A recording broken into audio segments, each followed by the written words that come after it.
Right, guys, welcome to season 2 of the Shroom Live podcast. I've been meaning to come back since December, since January, but things have just gotten in the way. But I'm finally back. Hope you guys are excited. Big things for this season of the Shroom Live podcast. I can't believe how far this podcast has come.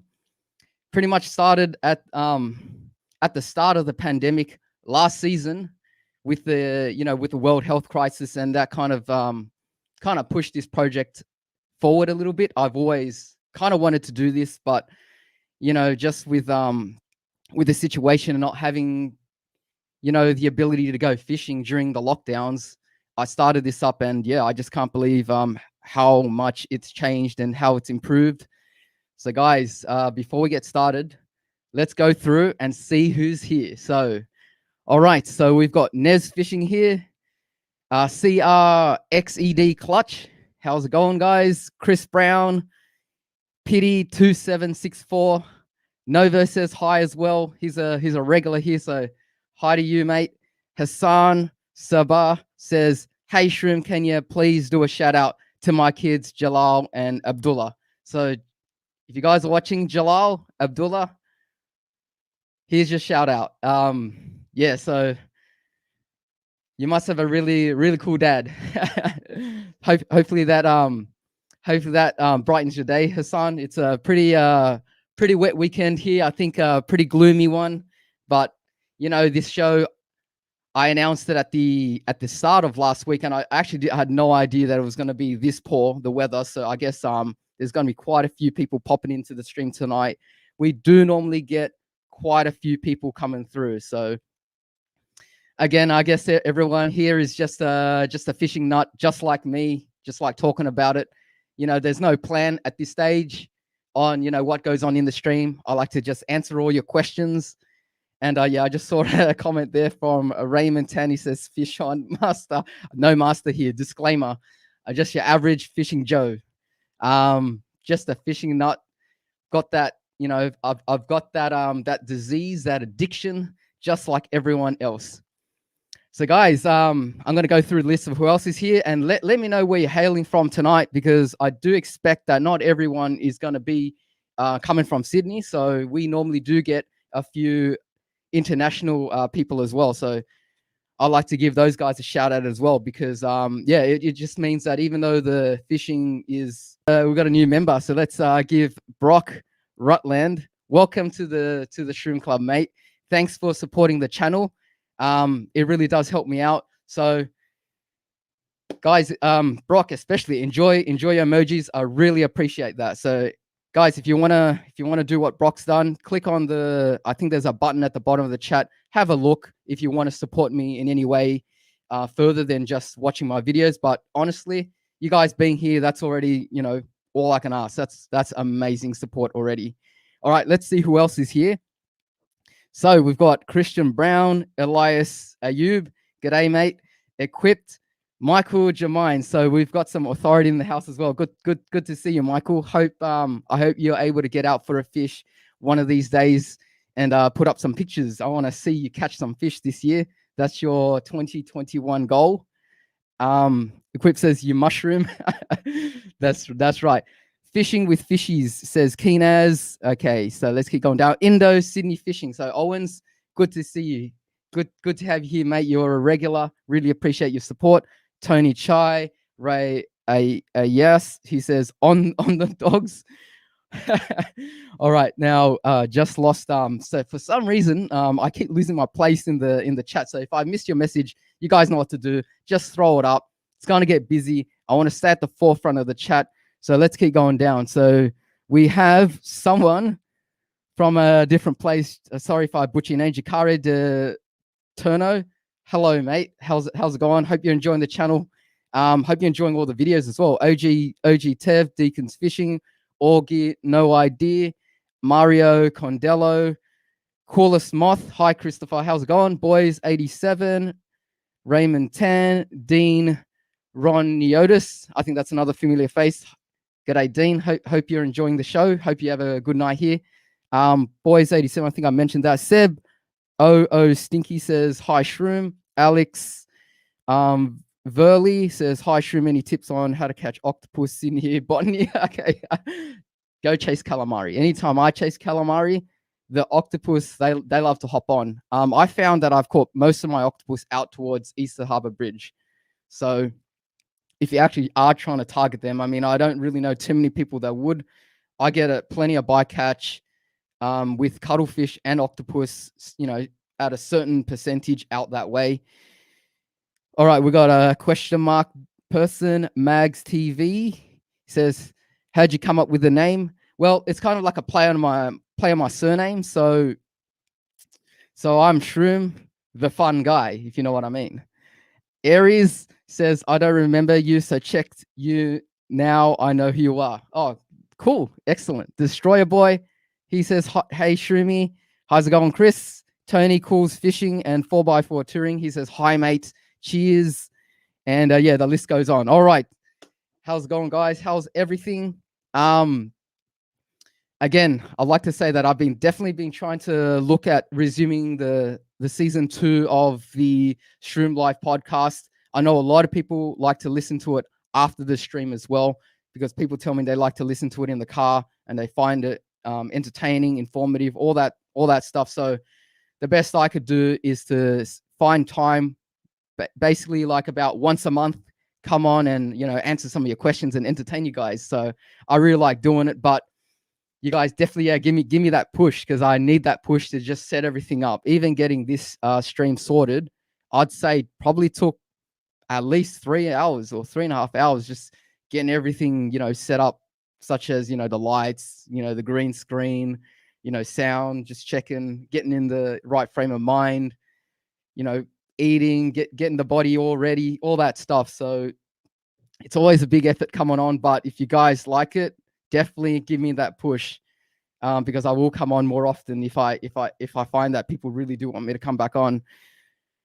Jore877 says, hey brother, seeing the Parramatta ferry at the moment? No, I mean, with this kind of rain, I mean, is the ferry even operating? That's my question. I've seen quite a few videos on social media of the rivers up and down the coast just being inundated, and even houses just floating down the river. I've seen like places such as, the Manning River, Port Stephens. It's just going crazy, and water in car parks in Sydney. I've got I think I got like a mini pond just forming out the front of my place. So unbelievable. All right, let's keep going down here. So yeah, guys, bring on your questions. Bring on your questions. I'll do my best to answer them all. Again, like I said, no expert in anything, but more than happy to give up my time and entertain all you fellas and ladies out there. Trill Nguyen says, when are you doing a catch and cook? Yeah, guys. Yeah, like I said, if you keep pushing me, eventually I'll do it. I have thought about it. I will be doing one at some stage. Flip Flop says, have the Kings left the harbour? And the answer is a resounding and absolutely and a definitive no. They have not left the harbour. They have not left Botany. They have not left any system. They're still far up the system, and they're still pretty much everywhere along the inner bays as well. So they're actually penetrating right through every system right now. So if you look at the reports, they're finding them everywhere. Even the Mac tuna and the Taylor and the salmon, they're all around as well. So this is a good time to be chasing, the pelagics. I'd say, like, if you really want to have a red hot go, just pretty much just go anywhere towards the east, set up in the morning, get your bait ready or get your lures ready at a spot where the Kings have been caught before. And I would almost say that you're at a 75-80% chance of coming across him at some stage in the first couple of hours in the morning. So that's what I've been told. That's all my sources and friends have told me. But then again, you got to get out there. You got to get out there early. Not to say that you couldn't come across them pretty much any time of day as well. So you can come across them in the afternoon, midday. My last video on kingfish, I believe, that was pretty much midday. So lunchtime, pretty much gentleman hours. Anyone can get out there at those times and come across schools and schools of kingfish. So the fishery has definitely improved. Just got to get out there. Now I'll give Fish Bait Sydney a shout out first. So he's just put up a donation and he says, thanks for always being a good fishing teacher. Keep up the good work and keep the grind. Thank you very much, Fishbait Sydney. I greatly and genuinely appreciate your continued support.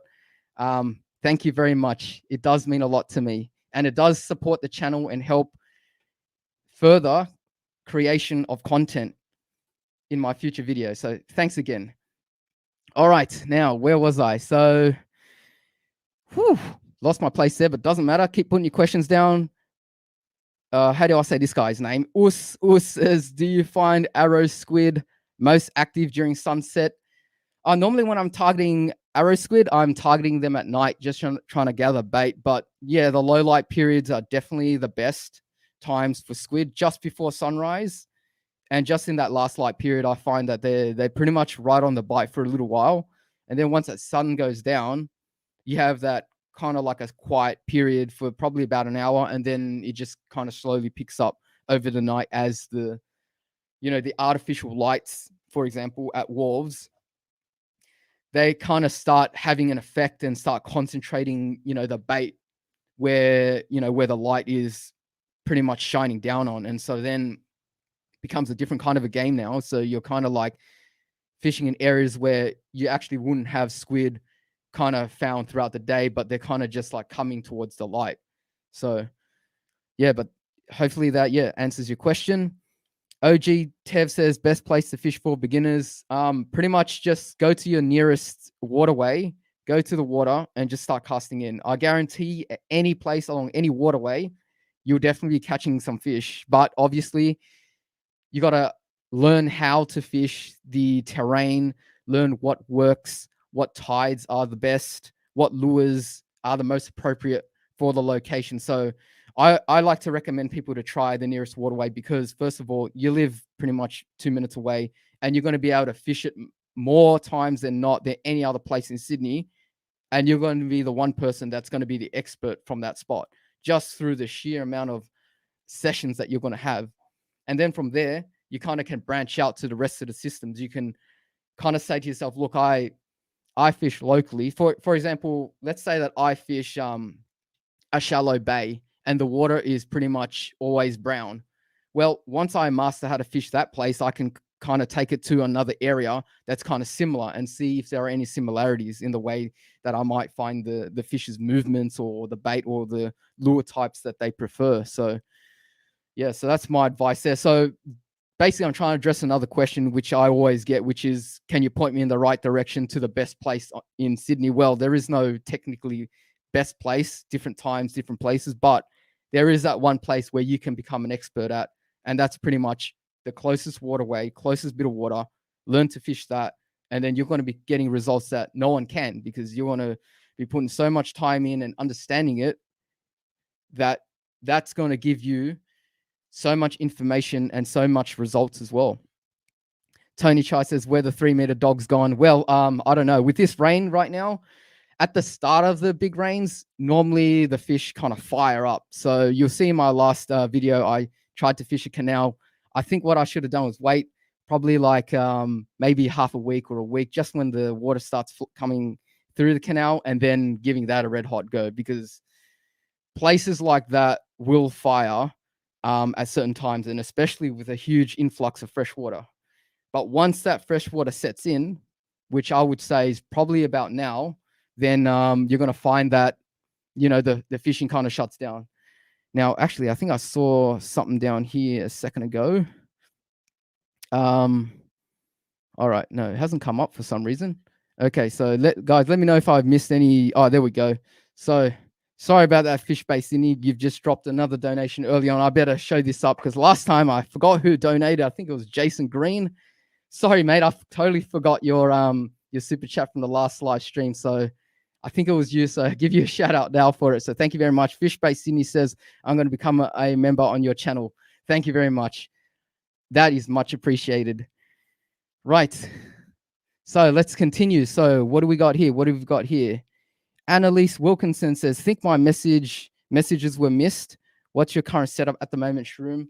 Hi, Annalise. I've seen, I remember the name. I think I addressed one of your questions before in a previous live stream. For brim, my current setup is an Edge Black Widow, 6 to 8 pounds, 7 foot. So it's one of those high carbon content rods. 6 to 8 pounds, probably a touch on the heavy side. So you kind of want a 4 to 8 or a 2 to 6 pound rod, at least for inshore light line brim fishing. And then paired to that, I'm using my 2000 LT Exist. So basically with 6 pound, 0.6, 0.6, almost got tongue tied there, 0.6 PE braid and 6 pound leader. That's pretty much like right in the slot, kind of like a no-brainer kind of set of all the, you know, the parameters and the characteristics of the gear that I like to use. So that's pretty much my current favorite setup. Go back a year and I was using my battler more so than, you know, my Edge. It just depends on the seasons and what I feel like using. But really, you don't need to spend, you know, the kind of money that I spend on my gear. You can pretty much just use, you know, whatever combo, whatever price range bracket that you're suited to, that you want to spend money on. There is definitely something there that's always going to be more, that will definitely address your needs and requirements when it comes to fishing. So, but obviously, if you want to enjoy fishing, like that's what I do. I enjoy using nice gear. I know that the payoff in terms of performance isn't that great. You know, I spend the money, but you know, you don't have to. Like they say, some people say, you know, the fish don't know the difference there.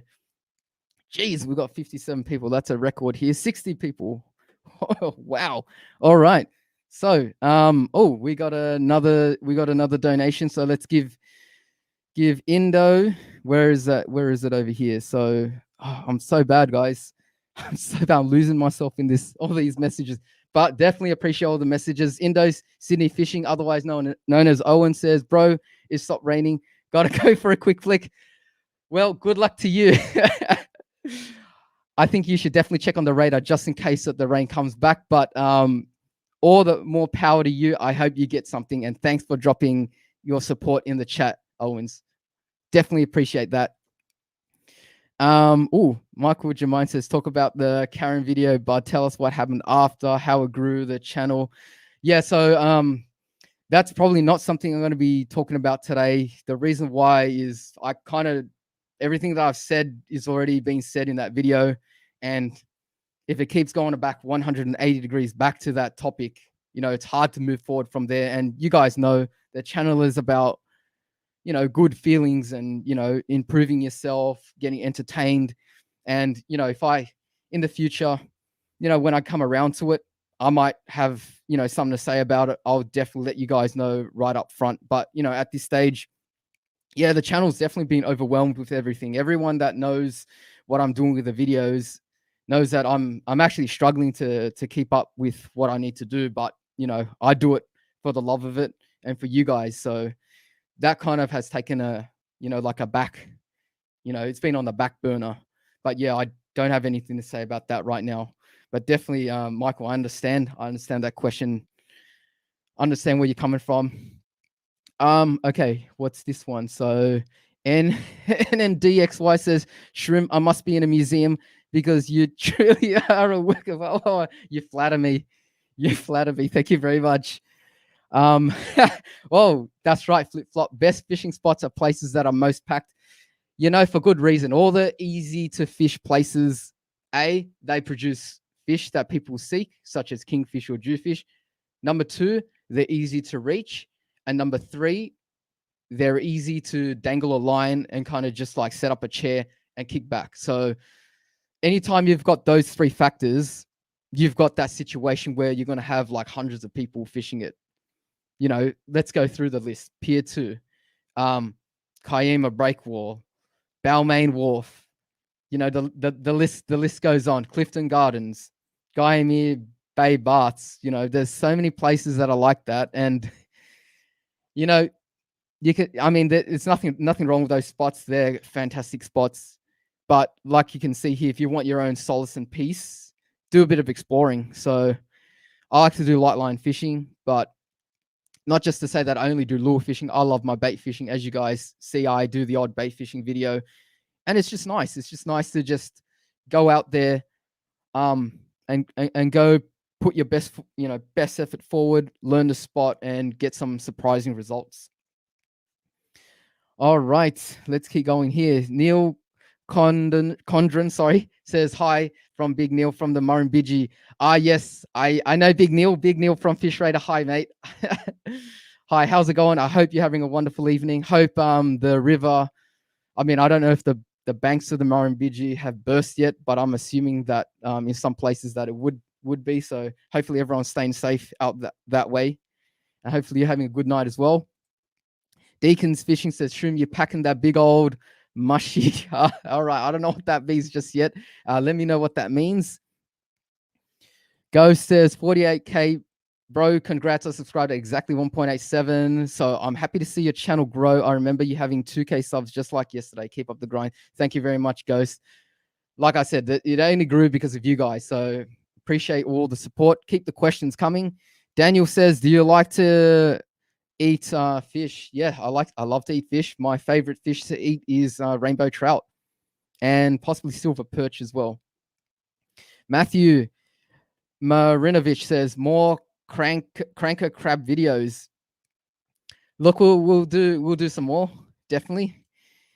Okay. Let's keep going down here. You says, what was your most prolific fishing trip? To be honest, I can't think of one trip, but if you're talking about in terms of like a week getaway, I've only kind of done one massive trip with all the boys that I know, and that was up at Weeper, and that was just a blur. I'm so glad that I brought the GoPro at that time, and I couldn't even record everything. I couldn't record all the time that I spent on the water, all the the dangers that we faced. I couldn't record all the downtime and all the night fishing that I did there as well. I would say I was just catching fish all around the clock.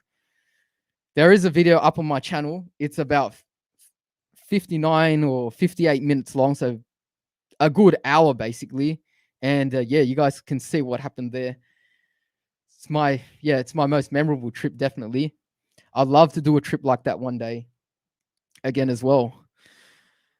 Brice Morgan says, you upgraded some new sugar pens after the Kings got the better of you. Well, they sent me packing, Brice.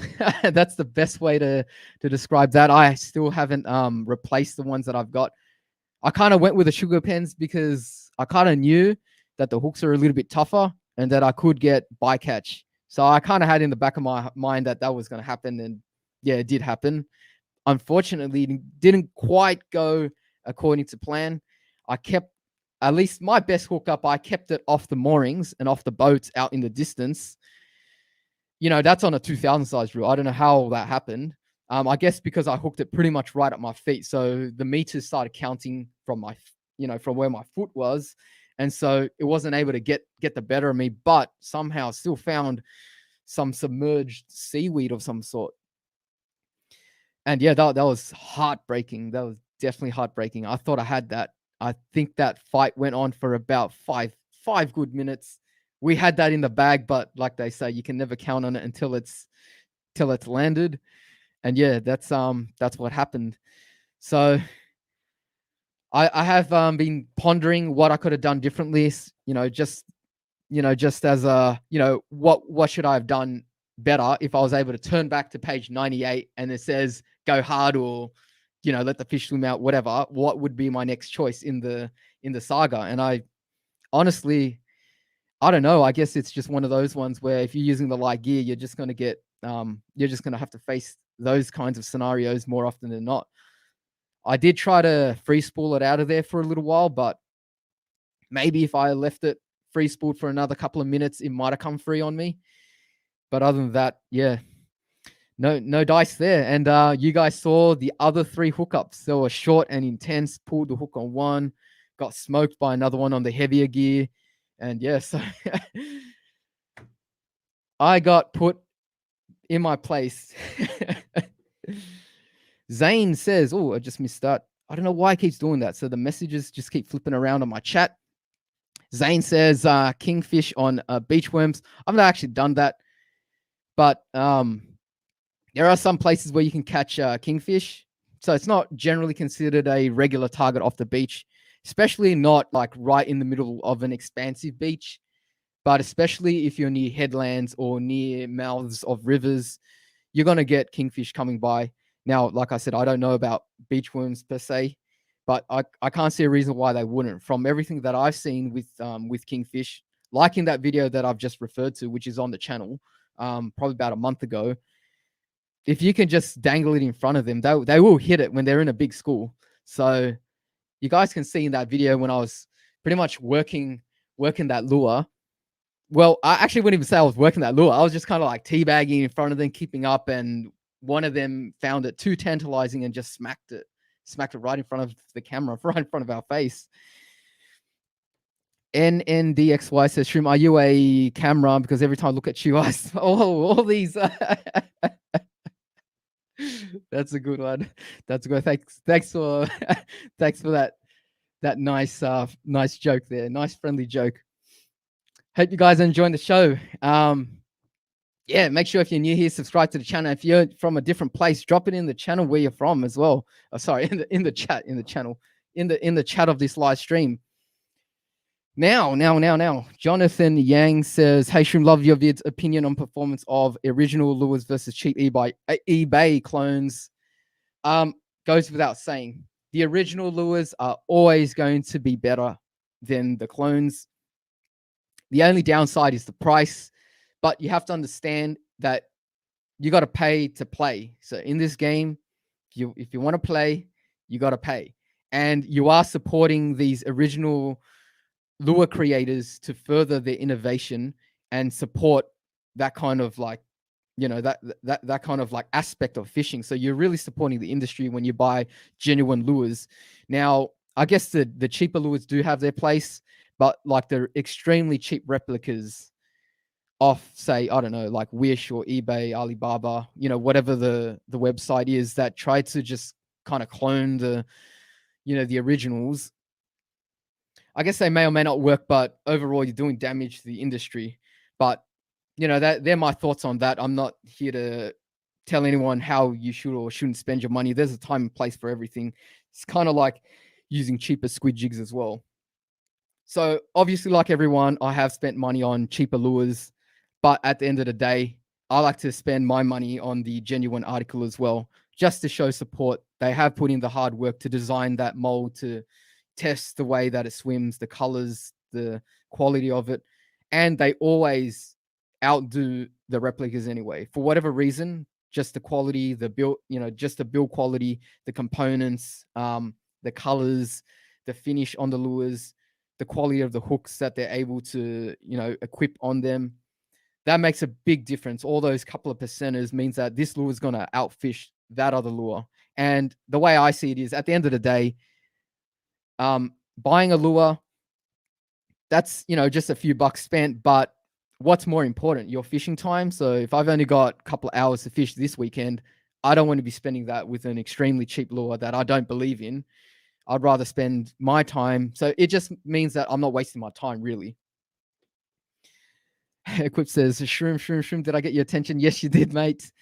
LG bust up. Don't know what that means, Zane. Tony Chai says, do a spin the wheel, which will determine your lure, soft plastic shrimp. Yeah, maybe I'll do one of these, just for the fans kind of videos at some stage. I was going to do a video fishing with Alan's lollies about a year and a half ago with Ben, one of the regulars on the channel. He's now moved to Queensland. I don't know if he's listening in today, but I miss you, mate. Hopefully everything's all right up that way. So yeah, maybe one day we'll revisit that idea. Deacon's Fishing says, Shroom, you're packing that big old mushy. I think I read that. So where am I? I'm somewhere in the chat. Let's keep going back down. All right. Okay. So keep the comments coming. Flick with Mick Fishing. How's it going, Mick? Hope you've been well. Hope you're staying safe in Sydney. It's torrential. He says, Shroom, we love you. Thank you very much. Love you too, mate. Love all you guys in the chat. Thanks for popping by. I'm expecting a few people to come in tonight as well. We've got plenty of people here. Avoca Drift, Shed, AU. Great videos, bud, but most of all, great attitude. it's awesome to see in young blokes these days. Keep up the awesome vids. So thank you very much. Yeah, I try to keep a positive attitude. I'm not too young these days, unfortunately, guys. But I try to stay young at heart, like everyone. Fishing is, like a childhood hobby. Loved it from when I was growing up, and I'm still a child every time I go out fishing. And I'm excited catching a 10 centimeter brim as I was, all those years ago, as I still am today, as you guys can see in the videos. Flip Flop says Big Neil the legend. Yes, that's right. Where am I?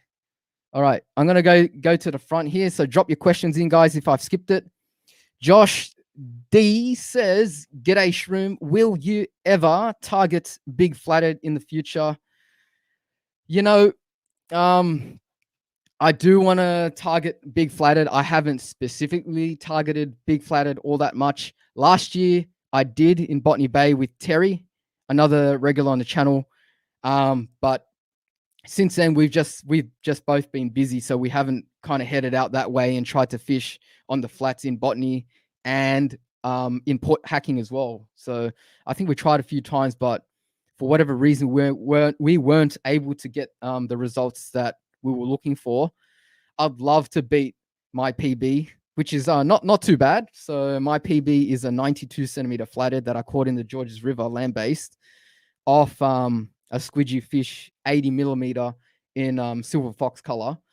That was crazy that day. So I think I just couldn't believe that. I just couldn't believe it. I thought I hooked a Jew or something. It was just big and angry, and it just didn't want to come up. Slammed my plastic, had my heart in my mouth once I realized what it was. And the fact that it was shaking its head, I knew I could just get sawn off at any second. The leader would give way.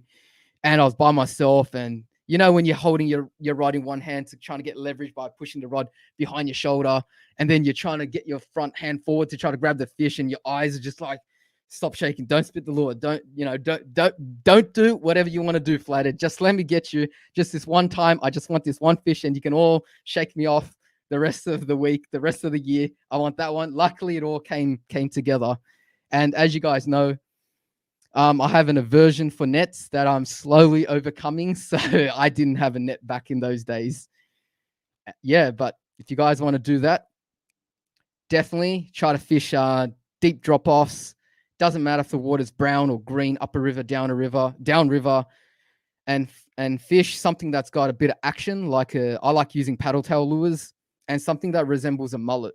So plenty of lures on the market, but the one that did the trick for me was a 80 millimeter squidgy fish.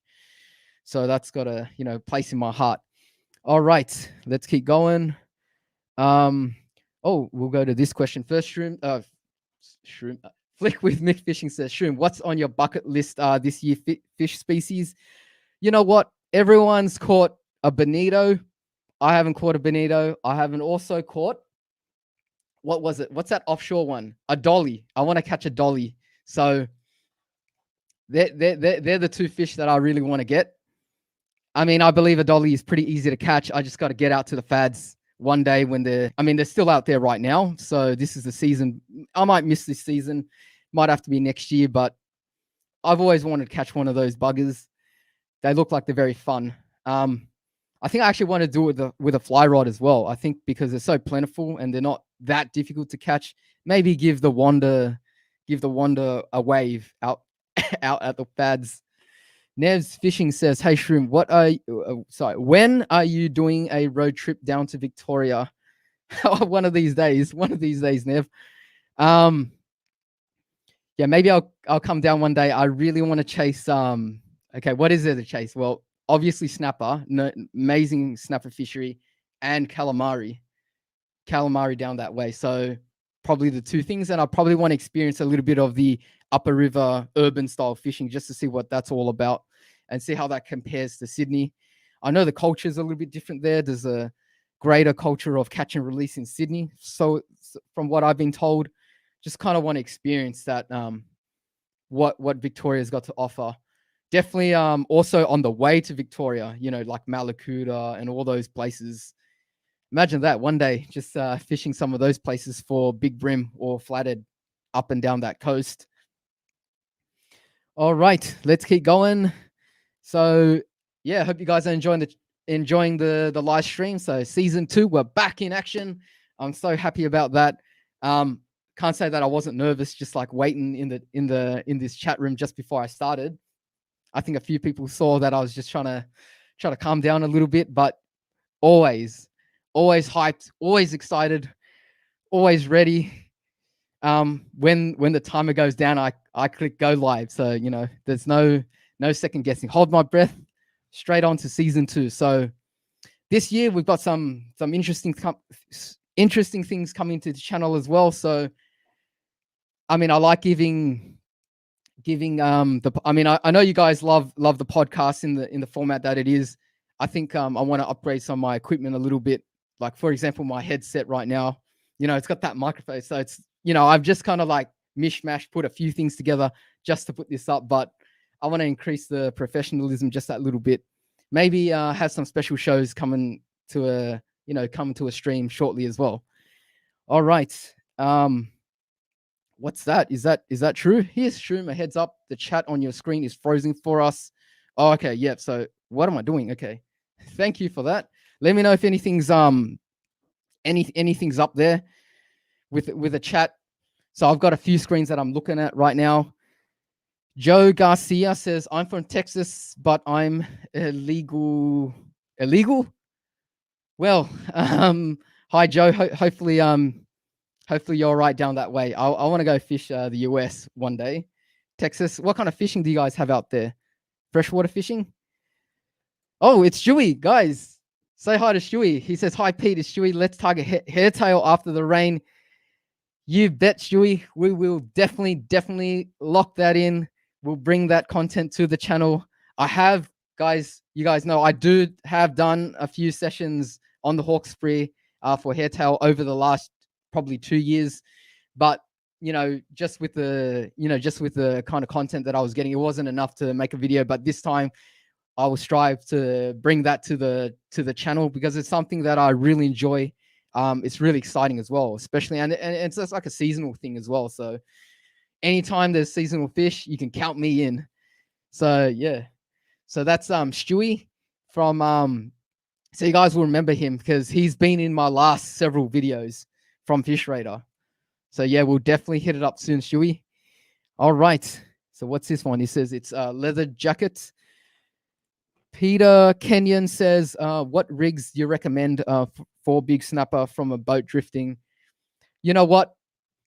I have a guest that's going to be coming up on the live stream, a snapper expert, so to speak. I'll have an episode that will answer this one question. So because of this question, I've just told you, I spilt the beans on what's going on. So expect that. It will definitely still be live, so you guys can come up into the live stream, ask your questions, have them answered live. Like they always say, there's nothing quite like coming on live because anything could happen. Who knows what happens in a live stream, and that's what I like about it. It's that unpredictability and the interaction as well. So you guys can ask the questions to the expert there. But I would say, at least from what I know about it, which is not very much, haven't caught a big snapper, but getting advice from him, you need your big plastics, you need jerkbait styles, white, pink, green, that kind of thing, and you kind of just like drift with the plastic and just kind of like teabag as you go. You can cast ahead of the boat as well to prevent the line from dragging. And I find that at least for me, I haven't caught any big ones. If you're not getting hit on that cast, I like to recast it. For some reason, sometimes you find them higher up in the water column and they'll follow it down. So every time I've caught like a snapper, it's most often than not on the drop rather than working the lure. So give that a go. But then again, take my advice with a grain of salt. No expert here, but we will have an expert at some stage coming on. And yeah, bring your questions then as well. So I look forward to that. Novo says, what are your thoughts on the new Daiwa Chaldea 21 LT? Fantastic reel. I mean, I've got to look more into it, but the Chaldeas have always been a very reliable, solid choice. It's you pay your coin for it, but definitely Daiwa stand behind their products.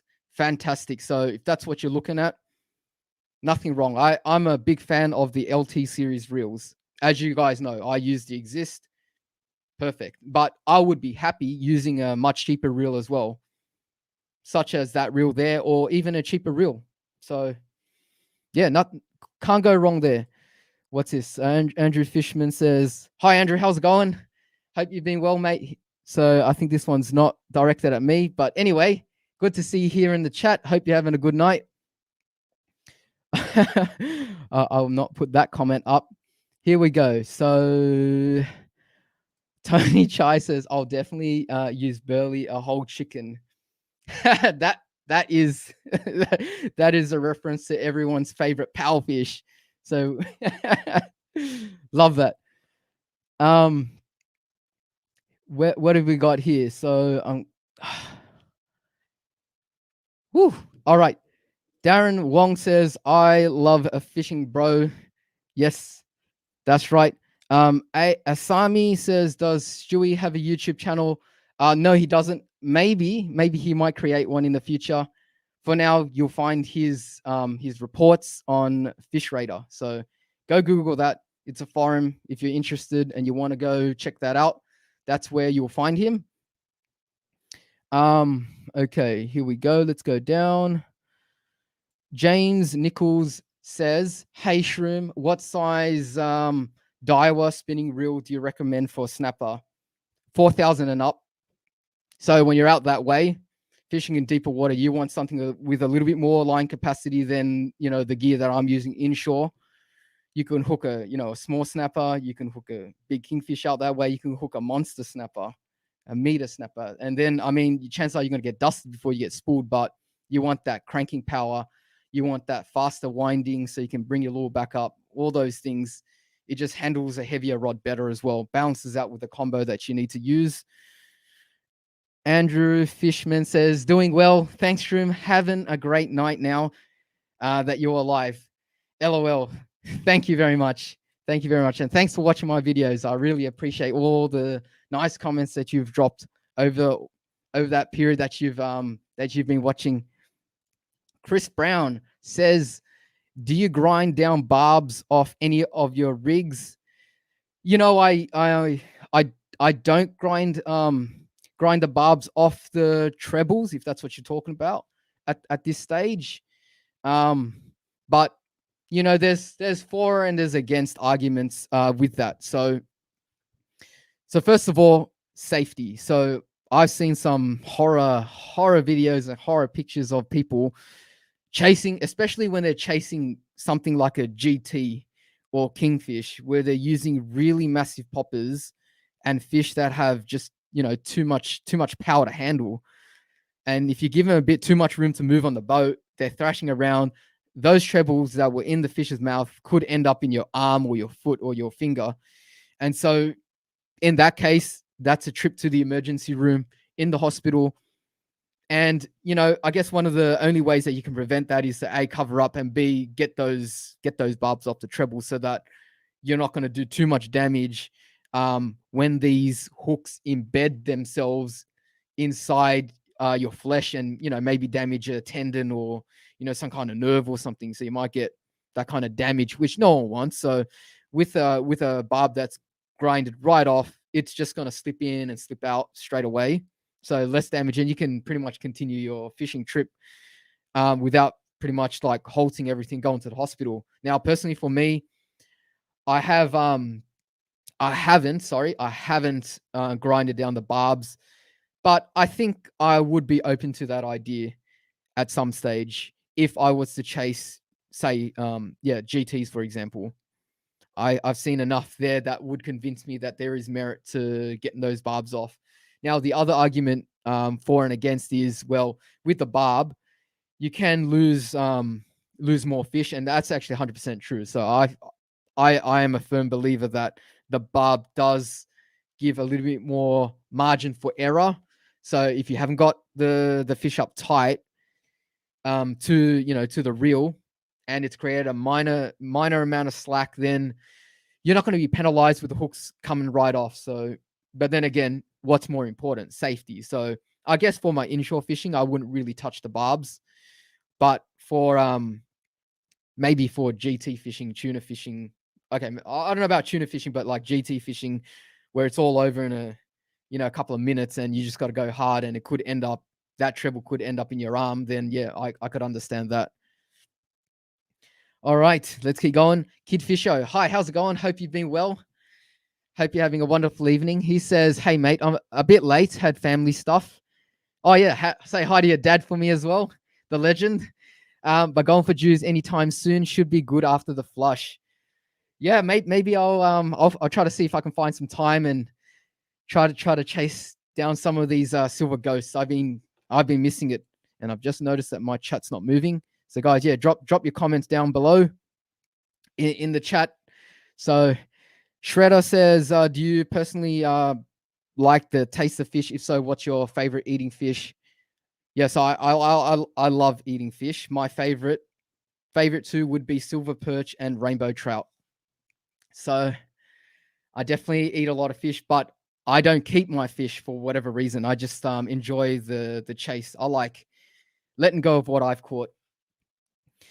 Peter Kenyon says, have you fished Jarvis Bay? If so, do you know any good spots? Love your videos. Keep it up. I mean, I've wanted to go down there, but personally, I've only gone down there just to check the amazing white sand off one of the beaches. I think it was Diamond Head, around that area. I did, obviously scope that spot out, but I didn't have a rod. So unfortunately, burning to get that line wet, but not that trip, unfortunately. We did do a bit of camping in one of the camping grounds out that way. Fantastic place. Novo says, after these rains, I guess we would be seeing kingfish deep in Georges River. Look, I don't know. I kind of feel like when the rain comes down, if it's really clear, then the rain fires up the kings. But if it starts turning brown, I'm not too sure about that. I do find the Jews can tolerate that brown water a lot more, and brim do like that water as well. But once that bait gets flushed down the system, I think they kind of like congregate in the deeper sections, lower in the river than further up the river. And again, this is all changing. So if you guys have any theories, my theory is at the start of rains, it fires, but then as that fresh water sets in, with the water coming down from the mountains for days, and then the tides being unable to reverse that quickly, then it kind of becomes almost like brackish in some sections of the river that would be quite salty. And I find that just changes the whole complexion of it. So you can kind of like understand it, because when you fish further up the river, you can kind of see like the vegetation changes. You go from having rocks encrusted with oysters to mangrove roots, for example. You kind of don't get those pelagics coming through as well. And just things like mullet starting to become a lot more prominent as well. So that's like one of those species that seems to like propagate all through the system. And, like what likes mullet? Mulloway like mullet. And they love the flush of the fresh where it meets the salt. So I guess in between like massive flooding rains, that's when you get the big Jews down at the mouths of rivers right now. But then again, it's only probably for a really short window. So got to put in the hard yards to get those fish. Kid Fisho says, went down today to the Georges and it's the worst he's seen clarity-wise. Go buy a frappe from Macca's. It will be the same. Yeah, I like that. That is so true, Kid Fisho. So the difference between like the Georges River and Sydney Harbour is how quickly it turns brown. It's unbelievable how quickly the Georges River just turns brown. I've actually studied it. I've actually put time into areas on the Georges just trying to learn it, knowing that I probably wouldn't catch a fish. So there was like one of those creeks there, and I spent pretty much during a time like this, probably 5-6 years ago, in March, we had these kinds of complete salinity changing rains. And I caught nothing for 3 weeks. I just fished it religiously every day just to see when the bite would come on. And actually by the end of 3 weeks, I still hadn't even got a tap as far as I was concerned on lures. And then just one day I noticed at the end of the 3 week period, some guys came down and they were fishing with bait, and they threw in the water some chicken, and they pretty much hooked up to a couple of massive eels. And that was the evidence that I needed. Even after 3 weeks in that section that I was fishing, there was nothing but eels. So where are the brim gone? Well, they would not be there. The flatties, the brim, the whiting that would be in that system, maybe even the mulloway at certain times of the tide, they just weren't there. It was just pretty much just an eel bonanza being caught on chicken. Chicken would definitely catch a great bait for brim, stays on the hook, and they love that meat. So just seeing them not catch any brim and just hooking up to a few monster eels, which were of the thick variety, so probably the ones that tolerate the fresh water a lot more, than the skinny ones. Now I can't remember the exact names of those saltwater ones. I think they're called like short-finned eels or something, because I have caught them down in the system in the Georges, but these ones were like thicker than, thicker than probably, well, definitely thicker than my arm, but thicker than probably some people's thighs as well. They were that thick. So definitely not a time to fish. So I pretty much just decided, okay, I definitely learned something that in those 3 weeks. Not only did I not get a fish, didn't get a tap, was fishing in McDonald's frappe colored water. The only thing that I can see here are eels. And I know that when I go chase carp in the fresh, they look pretty much like those eels that I'm catching. So what does that mean? I'm wasting my time. So kind of realized then and there that, you kind of have to pay attention to the conditions. So yeah. Now, when it comes to the harbor, however, Sydney Harbor is extremely different. It fishes very differently. It can tolerate heaps of rain. So I get, like, if you ask different people, like I've asked this question before. I like to ask people, which system do you think is larger? Some people are saying, the Georges River. Some people are saying Sydney Harbor. I'm of the camp that Sydney Harbor, Parramatta River, is way bigger, like massively bigger, like at least twice in terms of volume of water. Because when you think about it, it might seem shorter than the Georges River, but that width and that depth persists all the way through, pretty much right to Parramatta Ferry Wharf, where the weir is. And you've got Lane Cove feeding into that. Yeah, now Georges River does have how can I forget that system that's coming from the south? Guys, put in chat if you know which system that one is, because it's just that name's just escaped me. But anyway, yeah, it's got a few systems coming through, leading into the Botany / Georges River system. You've got the Cooks River, you've got Salt Pan, you've got Williams Creek, you've got that big one that I don't know, for some reason the names just escaped my mind. But Sydney Harbor, you'll notice that the water still remains quite green and clear all the way through it, even after rains. Now, right now, maybe it's not looking like that in certain areas, probably up from about Homebush and Ryde. Yeah, Warrenora, excellent. That's the one, Andrew Fishman. He's got it right. The Warrenora River feeding into the Georges. But then again, you've got Lane Cove feeding into the harbour. And then it's a lot wider as well, coming all the way through. So personally, I think that there's just so much more water. And with that flush, with that flush from the tides, it just kind of counteracts all that water that's coming through from the mountains and the creeks, the fresh water. So, and I find the Georges can't really handle that. So yeah, so after rains, I personally like fishing Parramatta River much more than the Georges River. It's probably going to be like unpleasant. Now, who knows? I mean, if you really put the time in, you probably could still find the fish in some of the pockets up in Chippendale Lake. It's quite expansive. It's quite deep. And, that is a big reservoir of salt, localized system of salt. And then you've got the one next to it as well, that bay as well, which, how could I forget what it is? Lake Moore, that's it.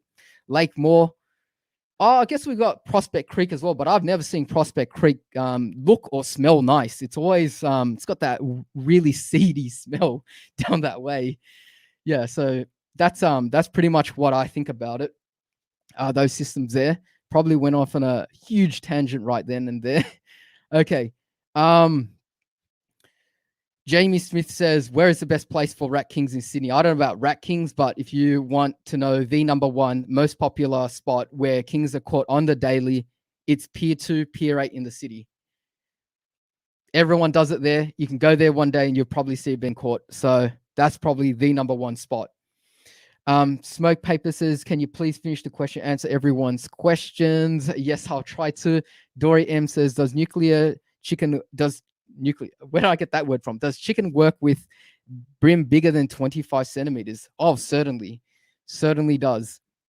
Shredder 125 Hilux says, can you do a meetup, Shroom? You know, I've been saying it. We will be doing a meetup at some stage. Let's wait a little while, wait for everyone to get vaccinated. Then it's on. It's on like Donkey Kong. Maria Galvin says, are you on a boat? No, unfortunately, I'd love to be on a boat right now. This is the houseboat. Well, this picture behind me is actually just a green screen, but it's a picture from my trip up in Weipa from the houseboat at night.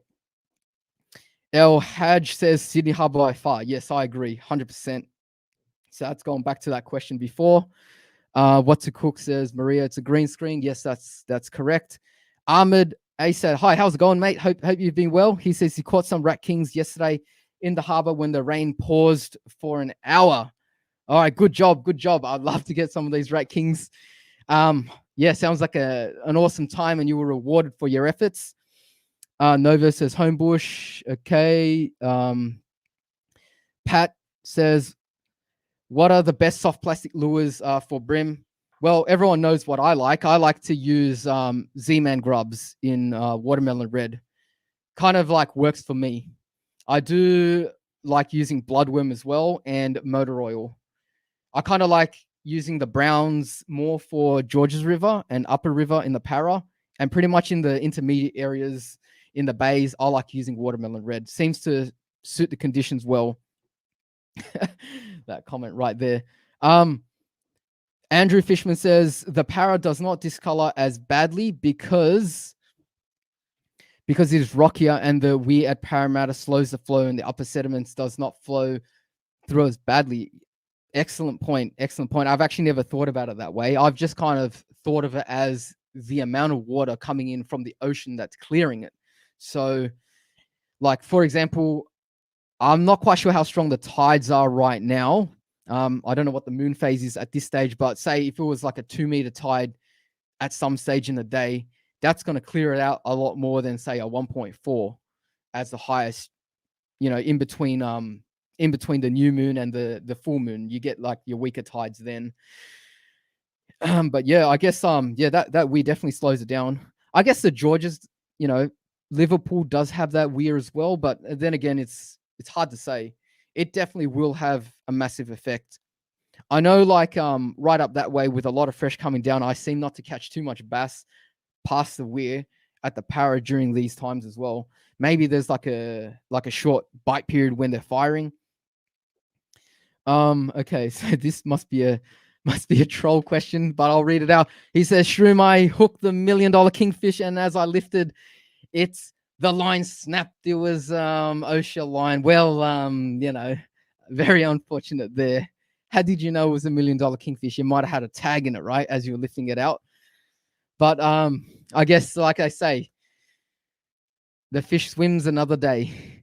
Xavier Brooks says, Shroom, I always see these videos of people always getting good 25 to 30 centimeter brim, and I go and do the exact same things as them, literally the exact same thing, and I only get like average 16 centimeter brim. So I guess well, you just need to keep trying. I guess you can't really select, you know, the size of the fish that's going to end up getting caught on your line. I guess there are things that you can do to discourage the smaller fish, but you know, I just keep trying. So just a few fish doesn't mean that that's the story that you're going to get a 16 centimeter brim every single time.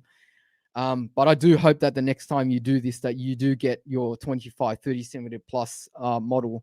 I believe you can do it. So just keep trying, Xavier.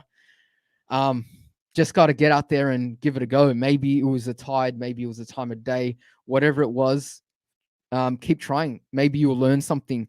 James Nichols says, Shroom, do you have any experience chasing long-tailed tuna from the rocks or any other sort of LBG fishing? I've got zero LBG experience.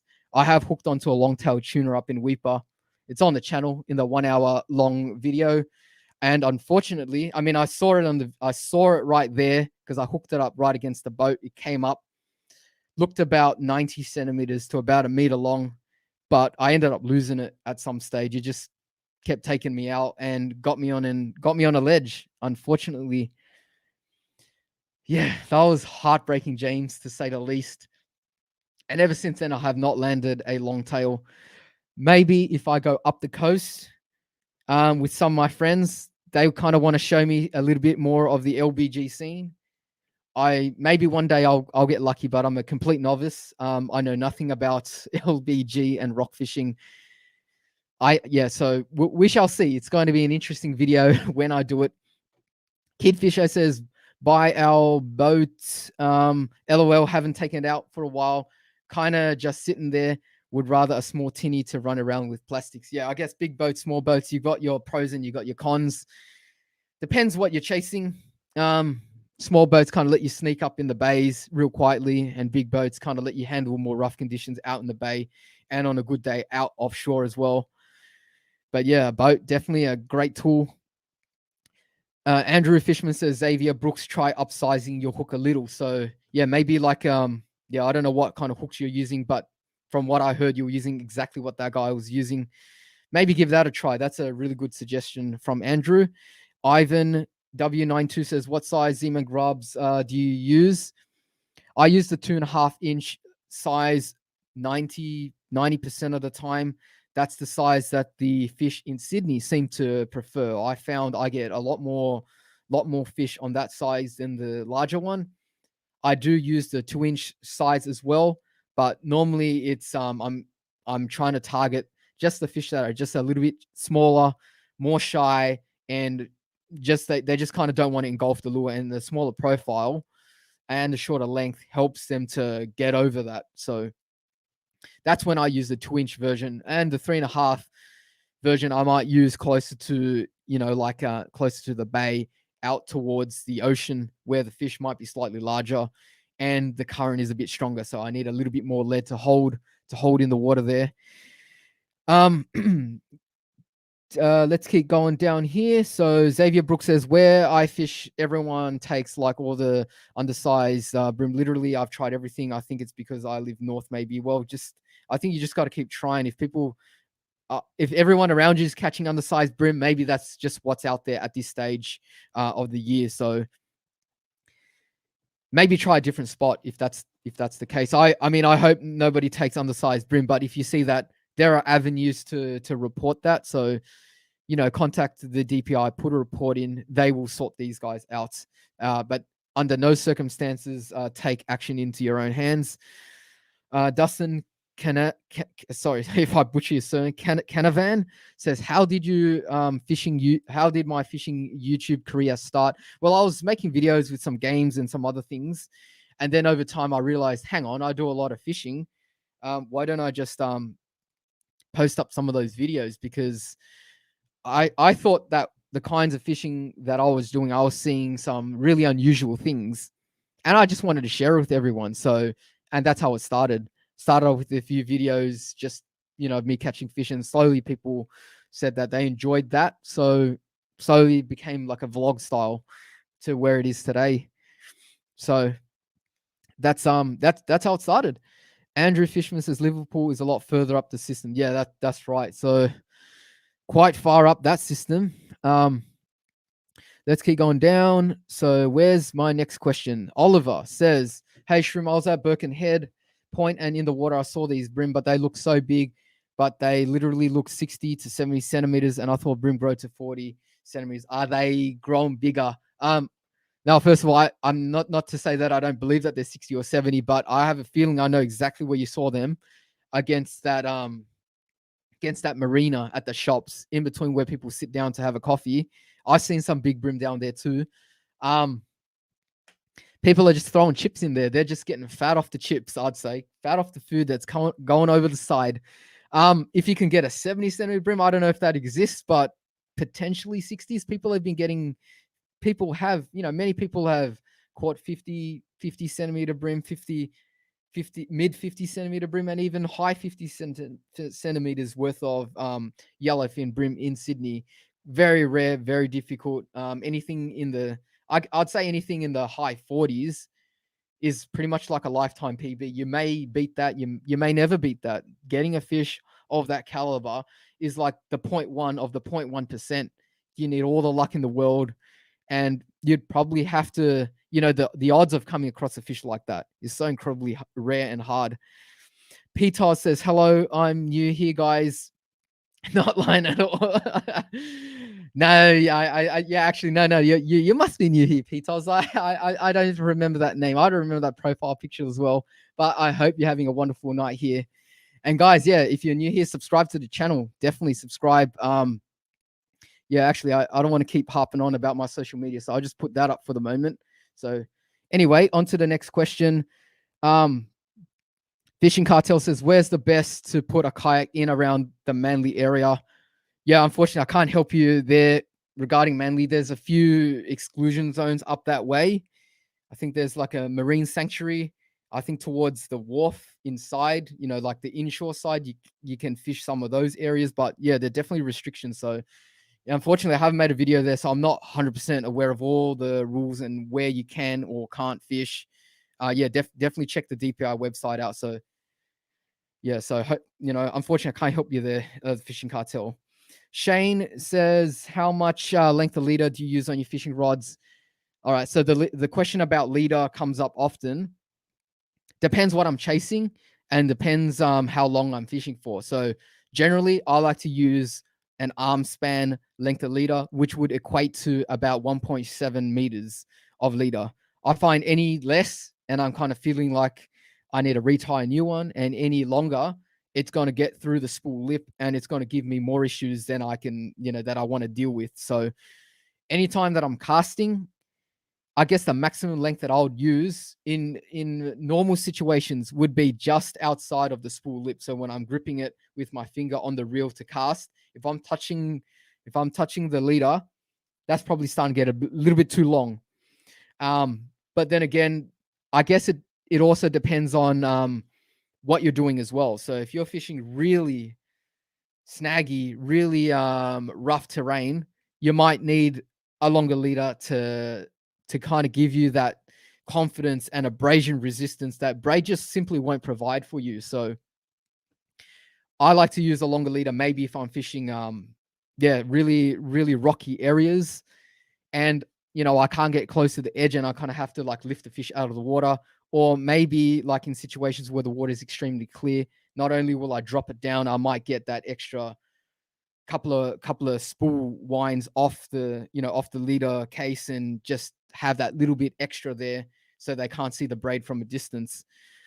But if I'm fishing like really murky water, really I've caught fish up until about 30 centimeters of leader. So it really doesn't matter. I've even caught like mulloway in brown waters where I've only had about 40 or 50 centimeters a leader, and that's not long at all. So I guess like I really shouldn't be doing that. But if the water's brown, you kind of don't need a really thin and long leader. They're not going to be able to see it very well anyway. They're kind of just focusing on movement, detecting that with their lateral line, and then as it comes into view, if it looks right, they'll hit it. That's about it. They're not going to look at, hang on, that's like a 40 centimeter leader. They're not going to be thinking about that. And at night as well. At night, when I chase carp, long leader doesn't matter. In fact, I like using a shorter leader because I like to fish with bread, and bread floats. And so fluorocarbon leader drags it down. I could use mono, but I like using fluorocarbon, and just having an extra long leader kind of like changes how I want to present that floating bread bait. So then having a short leader works well for me there. Koa Bowie says, hey Shroom, I've got a silver widow coming on Monday. Hit me up if you want to try it out. Wow, that's a wonderful toy right then and there. So just so you guys know, that's like the newest release from Edge. That's better than my Black Widow. So it's going to cost an arm and a leg just to just trying to acquire an asset like that. But I'm sure that's going to be an amazing rod. So enjoy that, mate. Enjoy that rod. All right, let's keep going down. Somebody said they saw a 52 centimeter brim, and I've just lost my place. Okay, so Xavier Brooks says, sorry, my last question. LOL, sorry. But if you see someone keeping undersized fish, how do you talk to them? Whenever I do, they just say it's another species or it's oversized, and then I just leave them.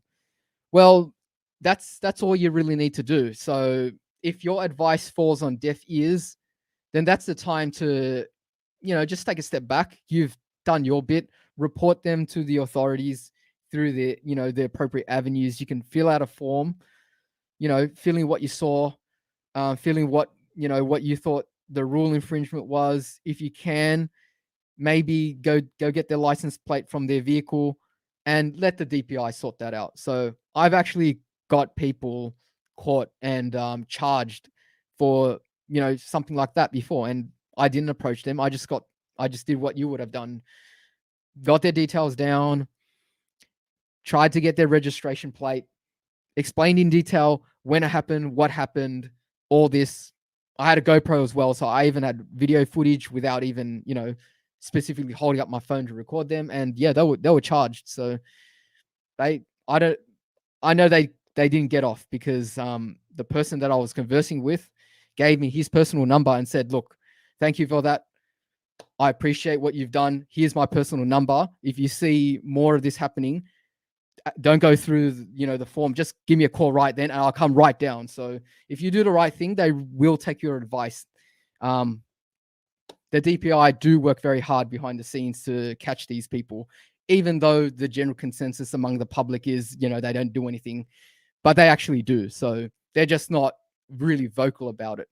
I mean, if you're vocal and you're screaming for a mile away, anyone that's breaking the rules is not going to be breaking the rules. So they got to catch them in the act, and that is the evidence they need. All right, so next question. Asian boy says, Shroom, what line do you use to catch brim and kings? Are obviously completely different. 180 there. For brim, I like to use a 0.6 PE braid. I was using Sunline Castaway for much of last year, and now I've switched to Gosen 8 casting for a little while. I've lost quite a few meters off that now. As you guys have seen, I've hooked a few kings here and there. I think I need to respool very shortly, as is the case when you fish throughout summer. So that's what I like to use for my brim fishing. That's enough to kind of do everything that I needed to do to fish very finesse for my brim and whiting, have enough strength to crank up to probably, I mean, I don't know exactly how heavy the drag is I'm able to force on that fish with my reel, which can crank out 2 kilograms. But, I guess like no one's really truly locking up. But with 0.6P, you're putting some serious stress on the fish if you hook into a rogue bycatch king or a mulloway or a salmon or a big tailer. And for kingfish, unfortunately, for kingfish, I mean, how can you say like exactly what's the best line? I guess it depends on the terrain, really. You could catch your average rat kingfish in Sydney, say off a Sydney Harbour Wharf, where you kind of just have to direct its head away from the pylons for a little while until it gets tired. Or if you're like, I guess if you're fishing off the rocks, which I don't, you're going to need a lot stronger and thicker lines and braids. So unfortunately for kings, it's hard to say 10 pound to 150 pound leader. It just depends on the terrain right then and there. But I would say for most people, if you're just in Sydney, you just want to go to the wharf, you're not targeting a specific class of kingfish, you want a chance to pretty much guarantee that you're going to have a good red hot go at a rat kingfish and a legal. But if you hook into like a 90, well, you can't really prepare for that.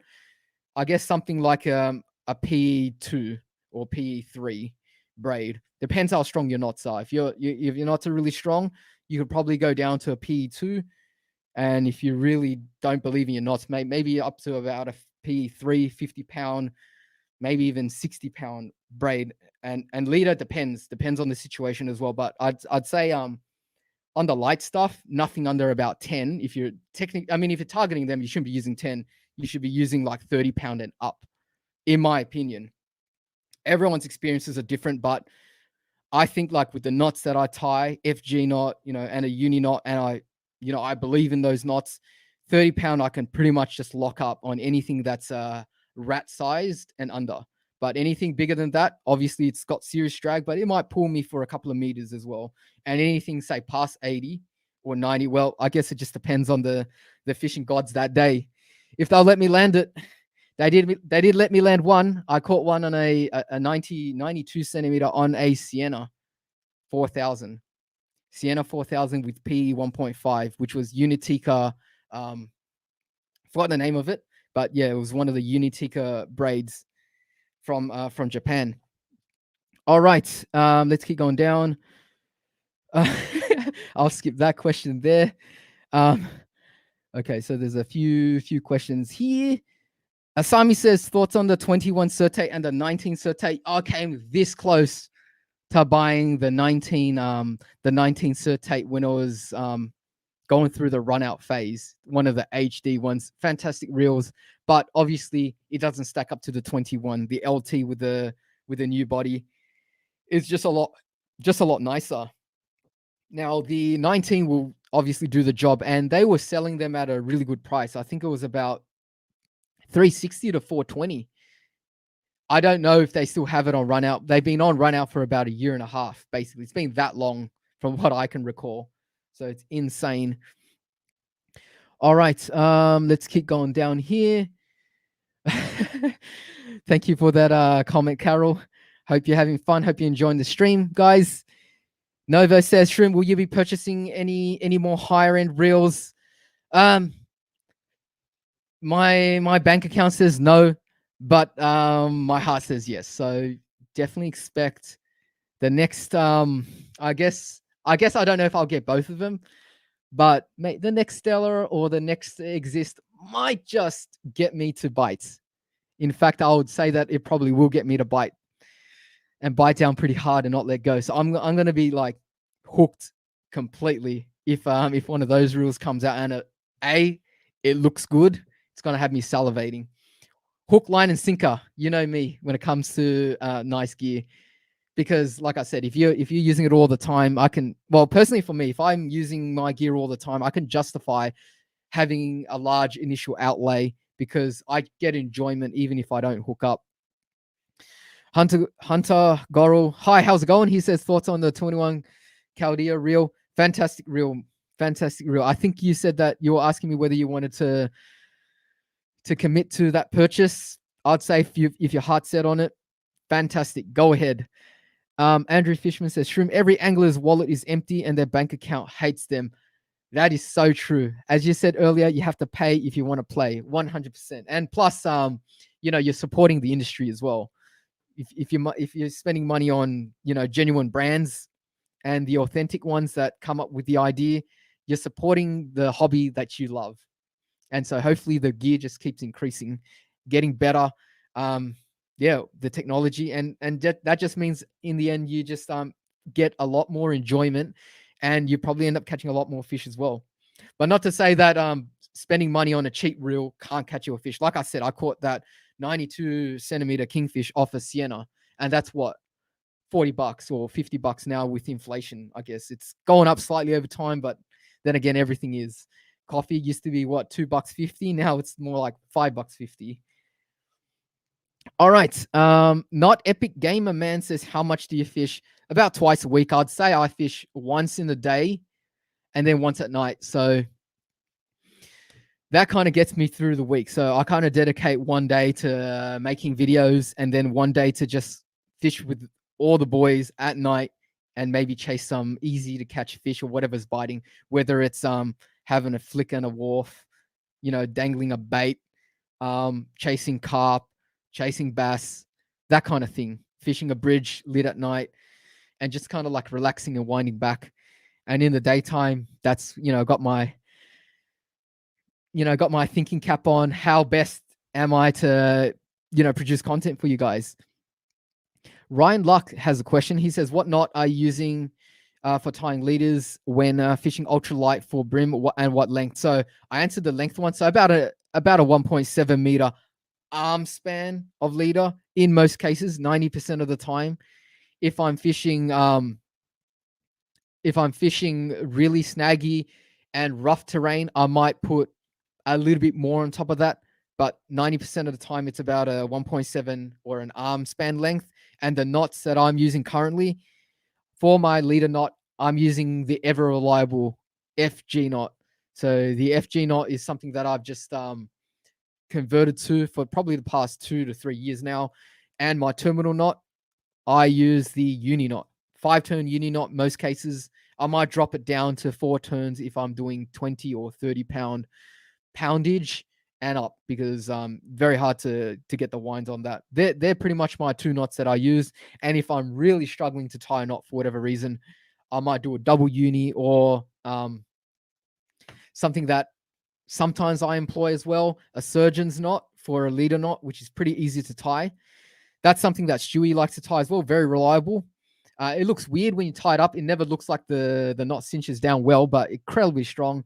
And very rare occasions, I might tie an Albright, because that's like the quickest knot you could tie, really. It's just like form a loop with the leader, get your braid up about 8, down about 8 wraps through one of the holes, tighten up, cinch. And if you're in the middle of a bust up, you just want to tie it on and hook up first and think about doing your 25 wraps or 50 wraps with an FG knot later. So yeah, I mean, I've learned plenty of knots over the years as well. I used to use a Slim Beauty knot, but double uni, ever reliable, but obviously not quite as strong. So that's kind of where I started. Mekong Min. Okay, so where are you from, Mekong Min? Are you from Vietnam?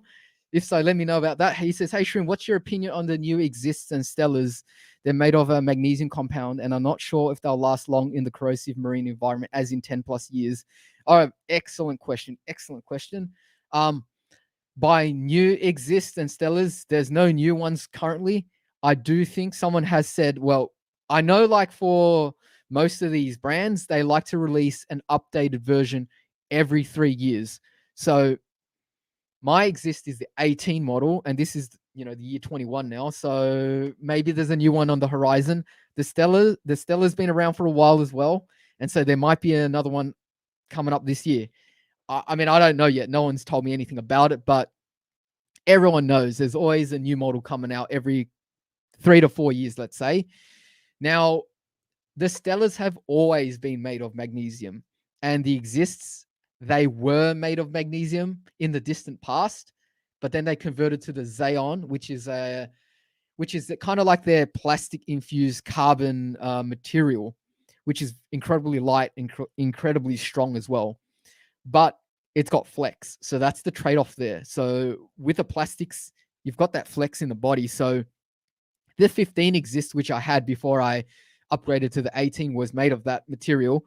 But these days, the LT Exist that I'm using, and obviously the current Stellas and all the previous generation Stellas, as far as I'm concerned, are made of magnesium metal rather than the metal that is often used in reels, which is aluminium. So if you go to, like, for example, your Certates, that's aluminium. If you go to a Saragossa, that's aluminium. Spheros, aluminium.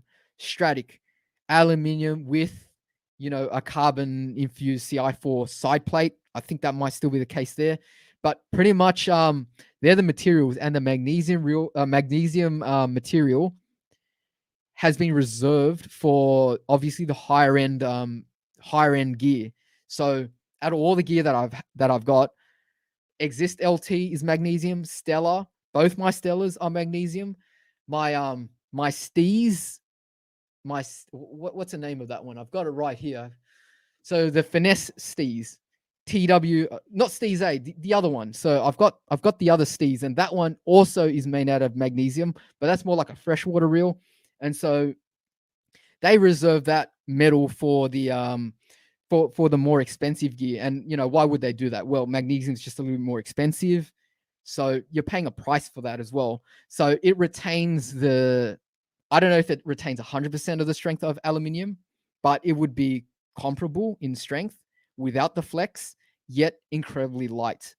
So I guess I mean I don't know what people understand about like magnesium versus aluminium, but I don't know if I'm 100% correct with this, but let's say for racing cars, for the rims, they're made out of magnesium because I think they're just extra light and they're strong, as opposed to like stainless or aluminium, let's say.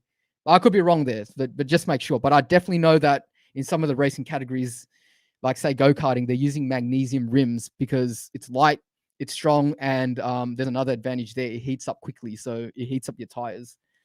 That's probably on a huge tangent that no one really cared about. But anyway, magnesium unfortunately has one downside, and that's if you etch the surface of it, the coating, the salt will make it go bubbly. So the surface of the metal will corrode. And so that's the downside there. So you have to look after your reels. They will work 100% with minimal intervention in the fresh water. But if you're taking it out on a boat and it's getting sprayed with salt, maybe consider like washing that off every trip, because I have had Stellas that have had bubbling. So, and that would be the case with my Stees as well. My Stees has a tiny bit of bubbling in the paint. And, that's because I fish hard and I fish in the salt as well, which, probably I shouldn't with a bait caster reel, especially like, in Sydney. But I was using that one up in Weipa. And, when you're on a week-long trip or a 10-day trip up in the Cape of Australia, there's only one thing on your mind. And that's like, make sure you got a line in the water 24/7. And that's about it. So any kind of like real maintenance went out the window. Gone. Not a thought at all on that trip about preserving my gear. Yeah, so I don't know about 10 plus years. I guess if you wipe it down, you could make it last 10 plus years, but most of these reels, with a little bit of maintenance, will last you, I'd say, at least 3 to 5 years. My two Stellas right now, no corrosion. My Exist LT, which you guys know I fish everywhere with it, and I fish it often, almost every week in my videos, doesn't have bubbling as well. And I mean, at some stage I was kind of worried because in the reel stem there is a little gap for salt to deposit, but I haven't seen anything yet. So yeah, so I think they might have improved over time. But then again, just remember, magnesium compounds do corrode. But can you use them in the salt? Yes. Do I recommend you use them in the salt? Yes, if you look after them. So that's pretty much my stance on that. Now, Tony Cools Fishing says, tackle shops are like toy stores. Do you want to buy everything? Exactly. Every time I'm in a shop, I'm checking out the squid jigs. I'm checking out the lures. I'm looking in the bargain bin for like a cheap $5 lure that I know might work. Last time I was at BCF, I picked up like 10 packets of Savage Gear crabs because they were sold for $2.50. How cheap is that? $2.50, and they came with their own unique hooks as well. So that was amazing. And yeah, Matt working there, he pointed me in that direction. So thank you very much, Matt, if you're watching the show. Now, Tritonal HD says, hey Shroom, tuning in from the sunny coast. So hi, how's it going? Hope you're enjoying it. Flip Flop says, thoughts on squidding in the rain. I don't like rain when it comes to squidding. I don't like rain and I don't like wind. They're the two things that seems to just be all wrong for me. So one part of me tells me that calamari just don't like being upriver anyway, and so they like really salty water. And that other part of me tells me that, okay, if there's a tiny bit of an influx of fresh, they might fire up for a brief period with all the bait just getting scattered, and they're not that picky because the food's flying everywhere in the water column. But yeah, generally I don't like squidding in the rain. If it is raining, I don't think chasing calamari is that good. Chasing arrow squid, however, I have had some good sessions. I have had some good sessions with a bit of flow, with the current running out at night, getting a few arrows as well. They can tolerate the salt a lot. The fresh a lot better. Now, that they're just general ideas, but that's not to say that calamari squid cannot tolerate fresh water, because I've seen pictures and I've been told that people have seen or caught calamari all the way up past Gladesville Bridge. Can you believe that? And even past that as well, past it up to about Kissing Point Wharf. I have heard from friends that have said that they've either hooked one or they've seen one come up. And so that's quite believable, like coming from sources like that. So I don't know how common it is up the river for calamari, but everyone knows that arrows can be caught up that way, but even a calamari being found out that way, unbelievable. That means that they can tolerate the fresh as well. Zedel says, is the rain, muddy water condition not good for fishing? It can be very good. It's just that everything just changes very quickly. So you have your areas where they will be firing just before the rain, and suddenly it's quiet for a week or two, or maybe 3 weeks, like in my case, because I was fishing quite far up a river, up a stream, where there was just too much fresh in the system, and it was quite shallow. So there was no area for the salt water to kind of like sit. And so that was not good there. But generally, with a bit of rain, with a bit of fresh water mixing with the salt, it's good for a little while. And some areas, especially downriver, it's good for a while as well at the mouths of systems. Donna Fishray. Hi, how's it going, Donna? I can see her message over there. She says calamari equals Iggy Max Shroom. That is 100% true. Iggy Max, love that spray. I think in the last trip there with Stewy, that was one of the reasons why we caught the amount of squid that we did, because I found that in the past fishing with Dave, who introduced me to that many years ago, when we fished off the wharves trying to gather bait and gather squid for consumption, that Iggy Max was something that I really believed in, and it works. It's kind of like S Factor. You just either you believe in it or you don't. I believe it. It definitely helps, and it works. It smells like pillies. I said in my most recent video, so it does smell like fish food. So if there's any rationale behind that. All right, let's keep going down here. I think I saw an FG subs. FG not question there. Here we go. Koa Bui says, do you have a chemistry background or something talking about dioxins and redox reactions and stuff in your past live streams? Well, I guess the dioxin stuff is like common knowledge. Maybe the redox stuff isn't. Maybe I do, maybe I don't, Koa. Maybe I'm just a fishing nut. Okay, now let's keep going down here. Guys, if you're new here, remember to subscribe to the channel. I do this live stream every month. We are back for season 2. Exciting things coming up as well. So we will have some expert guests, but obviously I'm still going to be doing these, me and all of you there, because that's what it's about. That's how this podcast started. You guys like interacting with me, and I love answering all your questions and comments in my videos. And this is just how I can give up my time. If I've got time, I like to come online like this, set it up for like 3 hours, and then just go until I need to get out of here. If I need to go to the bathroom or whatever the reason. Anyway, we'll keep going for a little while, since this is the first stream of 2021 season 2. Become a member on the channel if you want to support. Plenty of emotes you can get to. It can be very cheap. I put the lowest price there that YouTube would allow me, which is $1.50. Now, the reason I did that is because you guys get access to obviously emojis, the members only community tab, and you get an icon to show that you're supporting the channel, which I wouldn't be able to give you guys if I was on Patreon.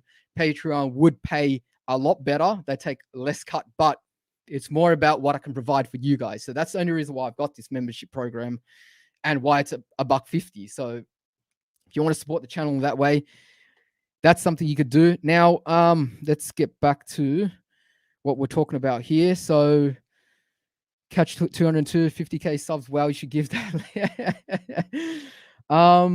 Here we go. Let's go find another question to get the fishing juices going. Let's see. Ian Burdenshaw. Hi, how's it going, mate? I see you all the time in my videos. Hope you're having a good night here. Wow, I can't believe there's still 50 plus people, and it's getting to about 9 p.m. So I know some people are needing to go to bed soon. We'll keep going for a little while yet. Okay, now where'd that comment go? Let's go find it. Ian, where's your comments? All right. Anyway, I've lost that comment, so I'll come back to it at some stage.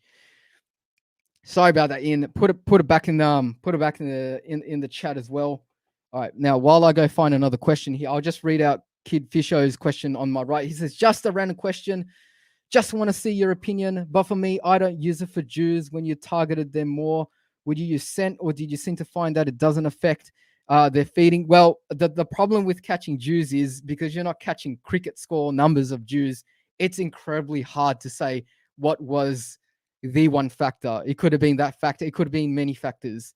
But the first Jew that I caught, I had used S factor within about, I think, 5 casts.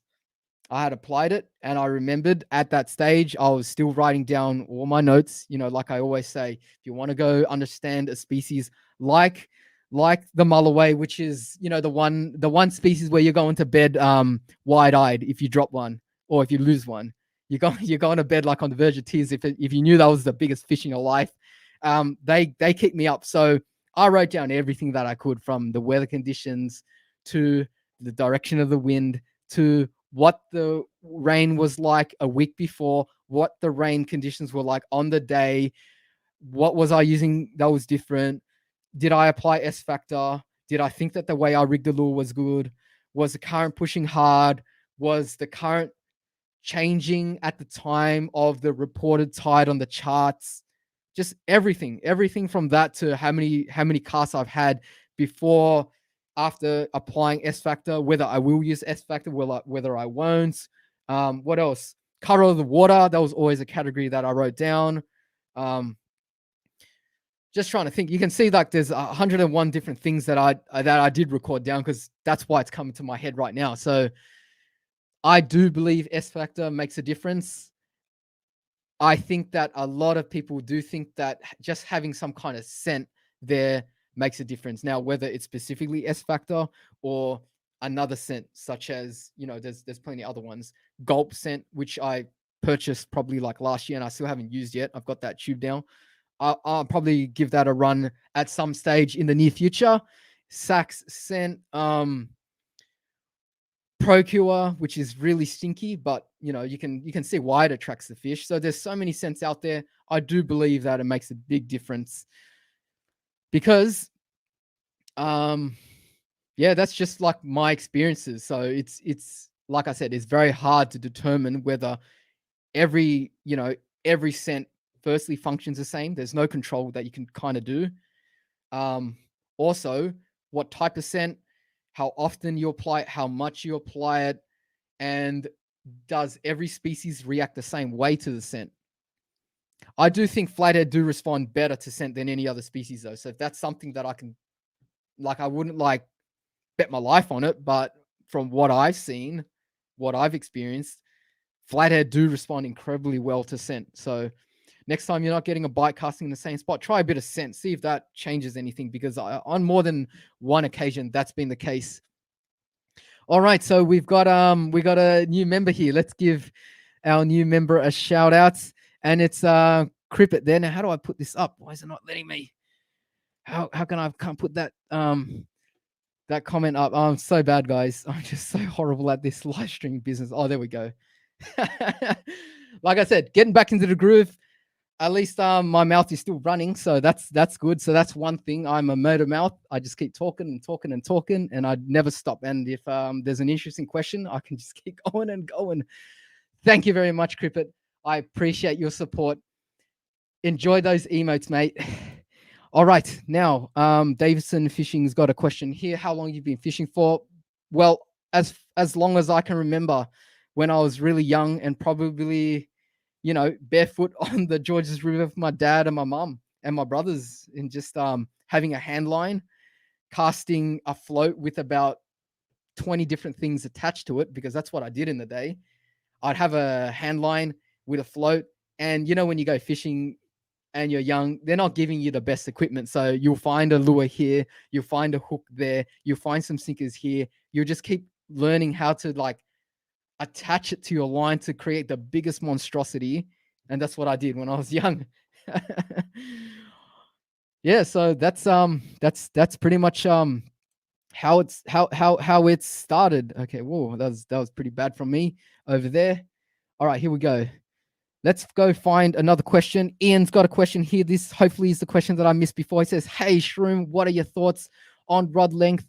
I know some anglers use rods out to 10 foot, even longer in some situations, but most seem to stick to around 7 foot." Now, depends where you're fishing and what kind of species you're trying to chase.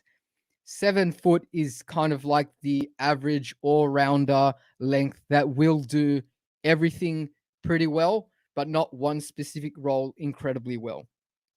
Except if you're always moving. If you're always moving fishing land-based, 7 foot seems to be the length that most rod companies design their rods around. So you have so much more choice if you're looking for a 7 foot rod to do whatever you want to do in the bays in Sydney than if I was looking for a specific 8 foot rod to chase brim, which would have a lot more confinement and specialization to do with that, for example.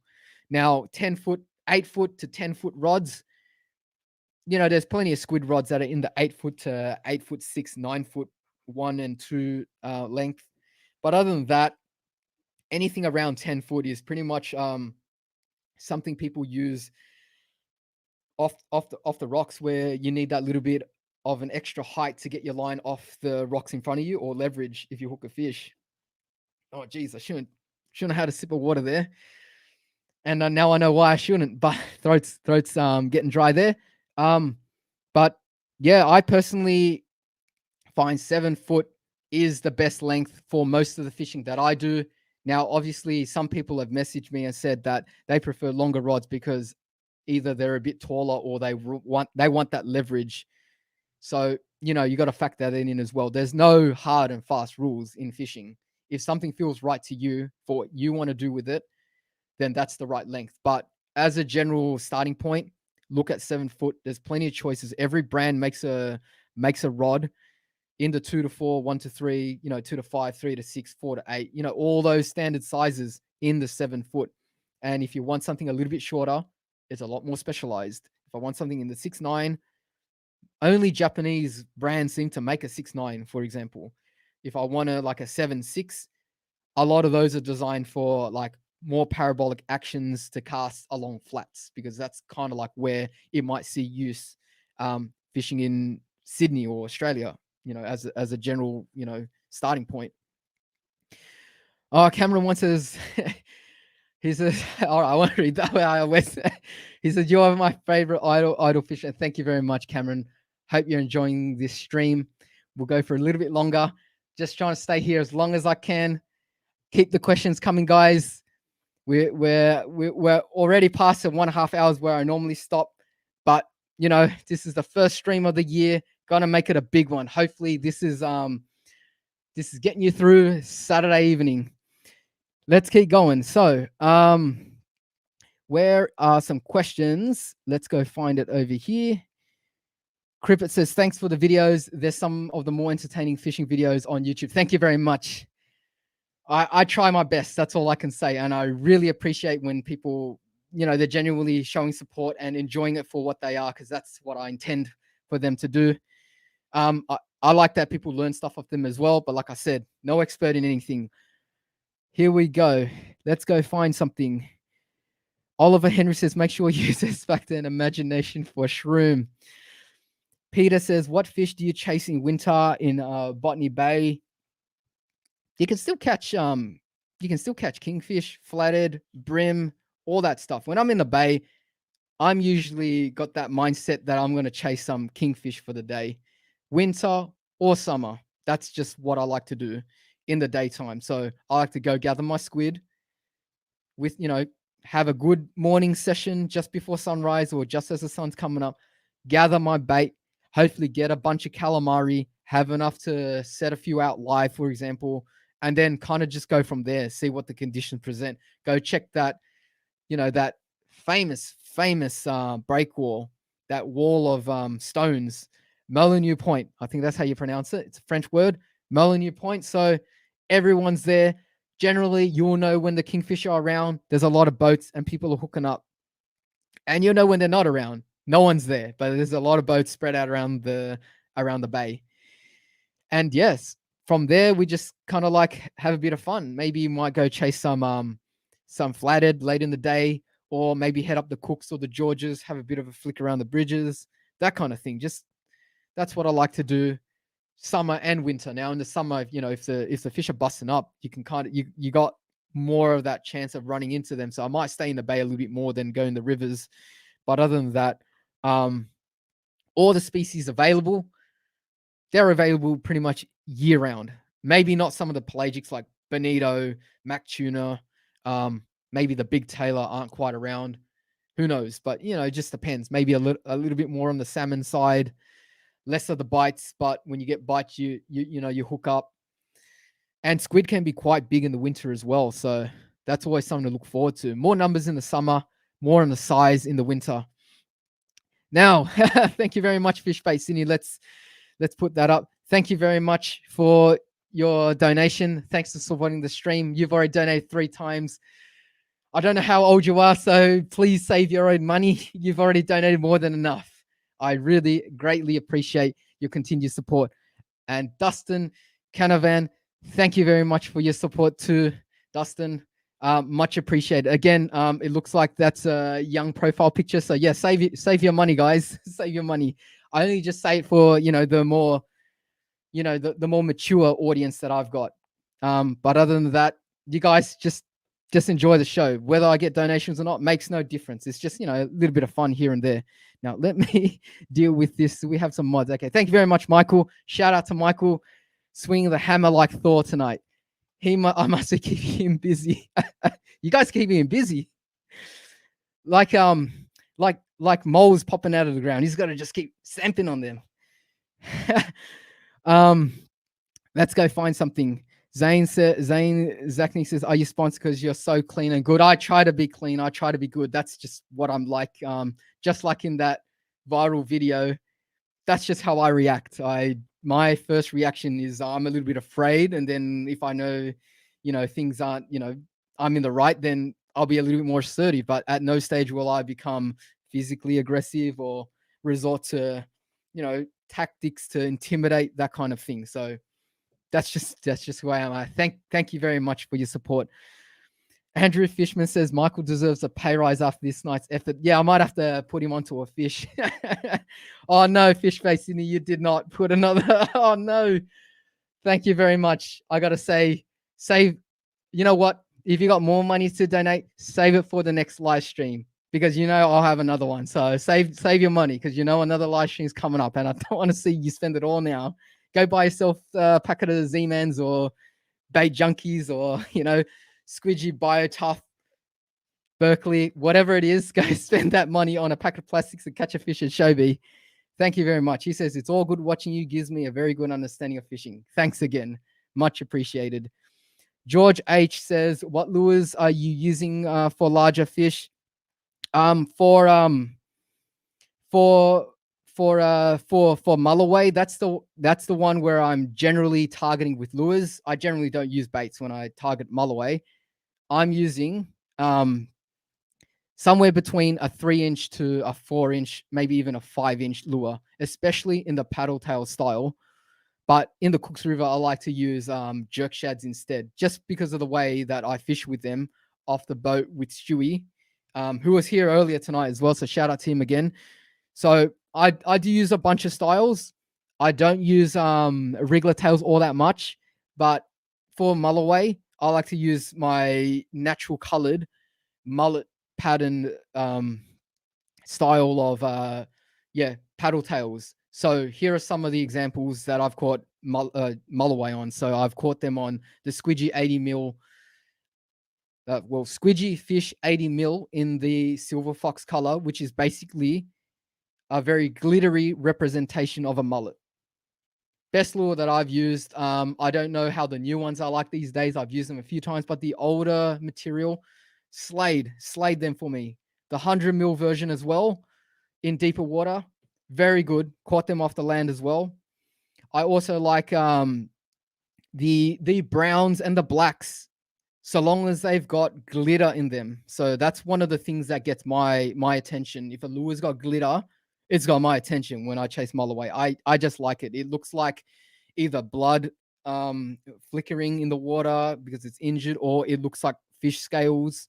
So generally, for example, the squidgy fish, classic example, its material isn't clear, so you can't see through it, but it's got all this glitter. So when it swims, it's got a nice body roll action, and in the sunlight, it just gives off that tiny little bit of a flash, not strong, but enough to get the fish's attention to come in and have a look.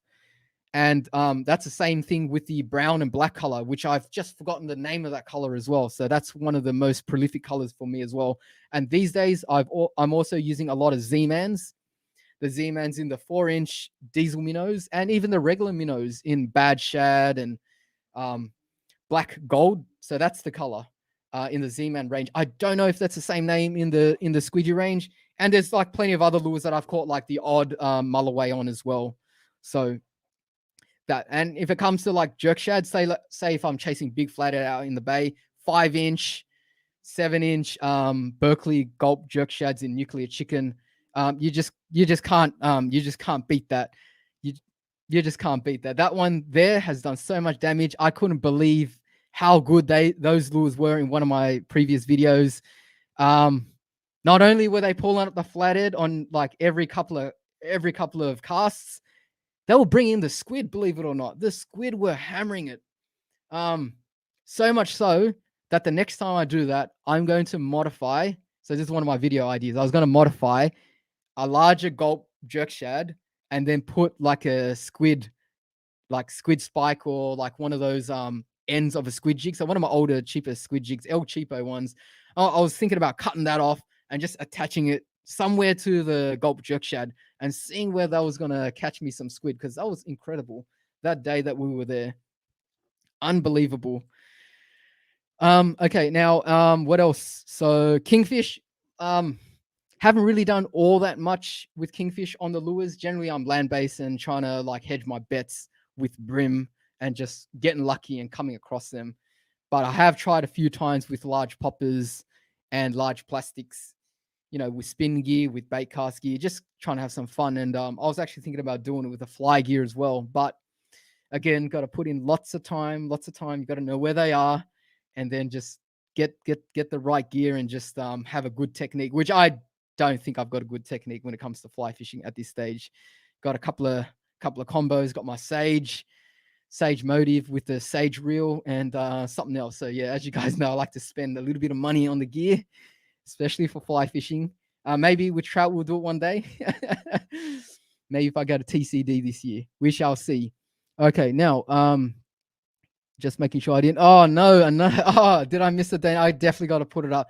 Thank you very much again, Fishbait Sydney. Yes, have a good night. Really appreciate it. Catch up soon. All right, now let's get back to the chat. I think I got sidetracked with that question there. Chat's all over the place. All right, here we go. Andrew Fishman, Michael, Jermaine doing well with a whacker troll, mate. Whacker troll. Good one, Andrew. Koa Bowie says mag seal versus X Protect for saltwater protection. Well, I think they're completely different. Mag seal is the oil that has a nanoparticulate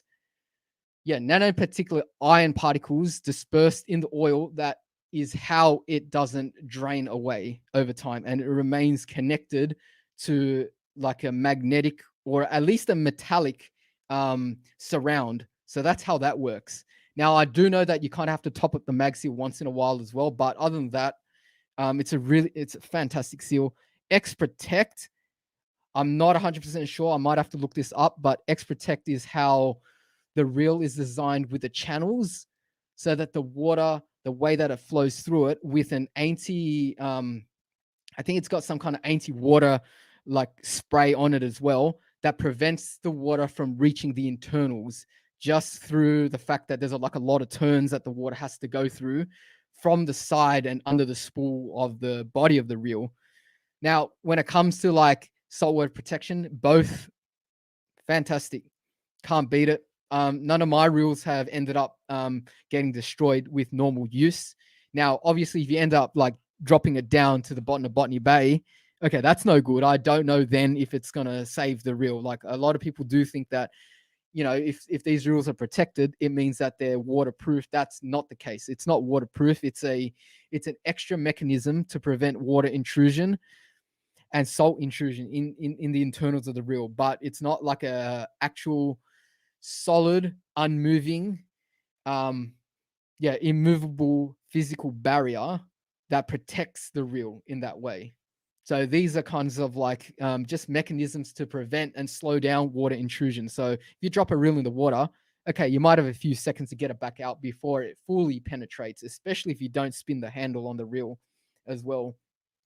Okay, Bison. Okay, let's get this funny one up. Thank you very much. Thank you very much. What to cook? He says buy some Shroom lube. I don't know what that is, but I know you're having fun. So yeah, keep having fun in this stream, guys. That's what we're here for. Just to have some fun. Thank you very much for your donation and supporting our further content creation. I always appreciate you being here. It means a lot. It means a lot. Now, let's go find where I am in this chat here. Here we go. Here we go. Donna says Stewy is still listening, Shroom, and enjoying the podcast. Oh, that's fantastic. Thanks, guys. I really appreciate it. Hope you're enjoying the night as I am. I'm enjoying giving this show. And yeah, well, I'll definitely have to catch up very, very soon. Okay, message held for, okay, let's keep going down. Andrew Fishman says heavy drag and you need a life mate. Was that at me? I'm not too sure. Okay, Royal Hubbard says, where did you grow up in Sydney? I grew up in Marrickville and the Liverpool Bankstown area. I've just been moving around, but pretty much Sydney Metro in all the areas that everyone knows about, just right in the middle, I guess. Not too far out from the city, but you know, not too close either. That's why I fish all these bays. Flip. Okay, well, chat just moved there. Anyway, let's keep going. So Lily White Lane says, hi mate, love your channel, keep up the brilliant content. Thank you very much. Novo says, Shroom, why don't you use J braids? I use quite a lot of J braids. It's on my twin power right now, and maybe one of my other heavier braids. So sorry, heavier reels. So plenty of usage in the J braids. I like it. Fantastic braid for the money. But you know, it's not as though I don't use it. I definitely use it, and they're always improving the formula. Tech Tips and Tech Stuff. I want to give a shout out to him. So Ron from Tech Tips and Tech Stuff, he's got a channel on tech and gear and product reviews and video editing and a bunch of other things. So he's quite good with a few other things. He hails from Canada. So Ron, how are you going? Hope you're I don't know what time it is there right now. I think it's like 4 a.m. So well done. Thanks for coming on the channel. So definitely a shout out to you. Flip Flop says, why is your name Shroom, by the way? Prior experiences with no, definitely not. It's just a play on my surname. It sounds a bit like Shroom. But anyway, here's a joke. I'm called Shroom because I'm a fun guy. James Packer, I'm your biggest supporter. Thank you very much. Thank you very much. DS Coins, what's the best tide and weather for squid fishing? I like it when the tide is running out, and I like it when the wind is low, early morning, just before the sun comes up, best time, with a glow squid jig. Kind of gets their attention. They're in the mood to feed that at that stage of the time. It's real quiet and quite pleasant as well. Conditions are mild. The wind hasn't picked up, and I can kind of like work my way around and figure out exactly where they're sitting at that stage. Shredder 125 Hilux says, how old are you, Shroom? I'm 35. There's no, you can ask me those questions. So I look young, I know that, but that's my age. Jaden, can you walk me? Tech tips. So Ron says it's 4:28 a.m. and thanks, my friend. Yes, early starter, early bird. Very good to have that habit if you go fishing. All right. So, okay, there's a question that I'm not going to be answered, but I definitely appreciate the donation. What to cook? How much money will it take to know job occupation? None. I just want to keep it like strictly pretty much fishing. So that's just how I've been doing it since the start. I'll tell you guys one day. I know it's hard to believe, but I am a bit of an introvert. I don't know if people have realized that, even though I talk a lot, and YouTube has kind of like helped me get out of my shell a little bit. One day I'll let you guys know. But yeah, not quite ready at this stage. Now, what a comment that is. Okay, now where's that chat over here? Koa Bui says, do you use the risotto or half hitch for your FGs? I'm pretty sure that's supposed to say risotto, the risotto finish. I do half hitches. I do about what is it? 3 sets of alternating on the leader, and then just on the braid another 3 sets. And I found that's pretty much sufficient for the fishing that I do, inshore fishing. Now, obviously, if I'm going to be doing some offshore fishing for, large fish like tuna or that, I mean, I wouldn't be tying an FG with my hand. I'll probably be using a tool to tie a PR knot or something. But at least for what I'm doing, the kinds of small fish that I'm catching, that does the job. All right, 2-hour stream, guys. How long should we keep going? I'll keep going until you guys run out of questions, I guess. Maybe a little while longer. My throat's starting to kill me a little bit. 114AZ2 says recoil guides versus AGS. Well, AGS is the new technology. So that's the carbon guides. They're a little bit more fragile. They've got a really unique feeling.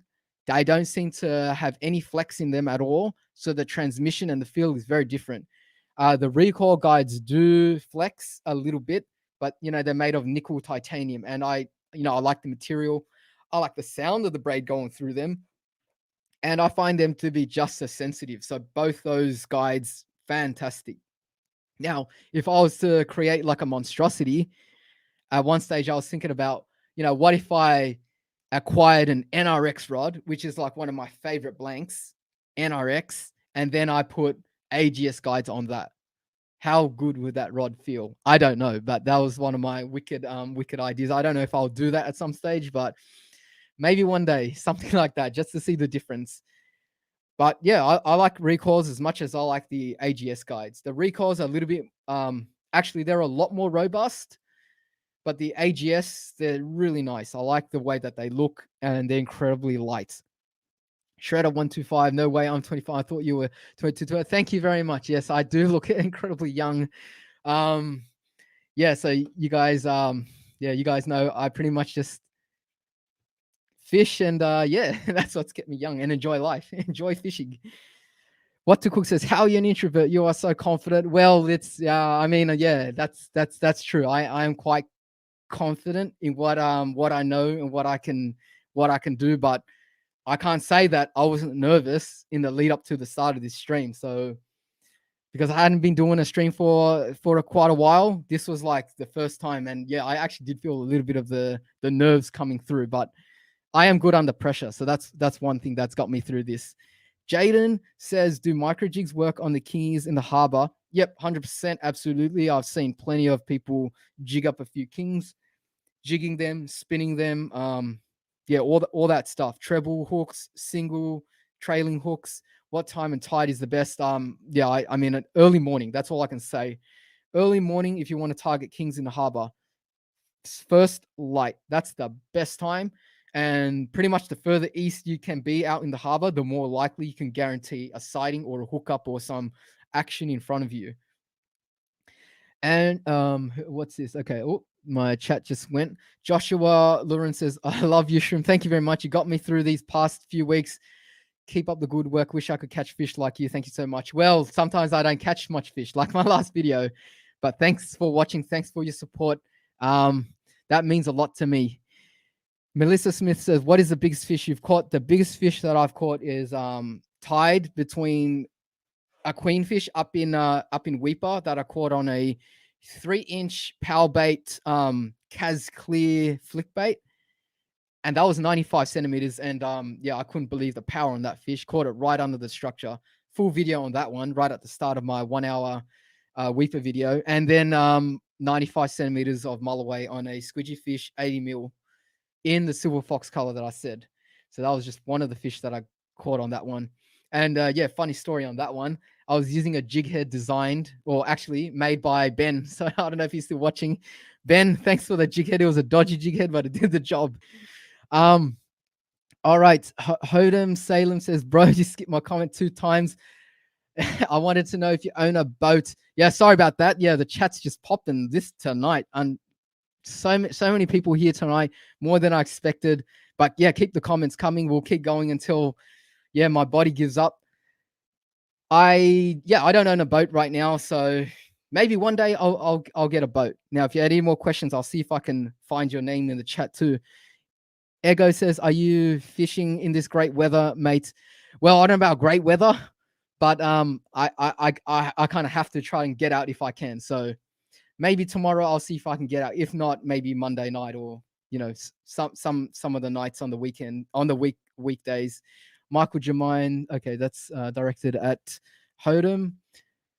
Okay, here we go. Flip Flop says, are you still nervous after 2 hours? No, I'm not nervous at all at this stage. It's like giving a presentation. You're always nervous at the start when everything's just happening in front of you.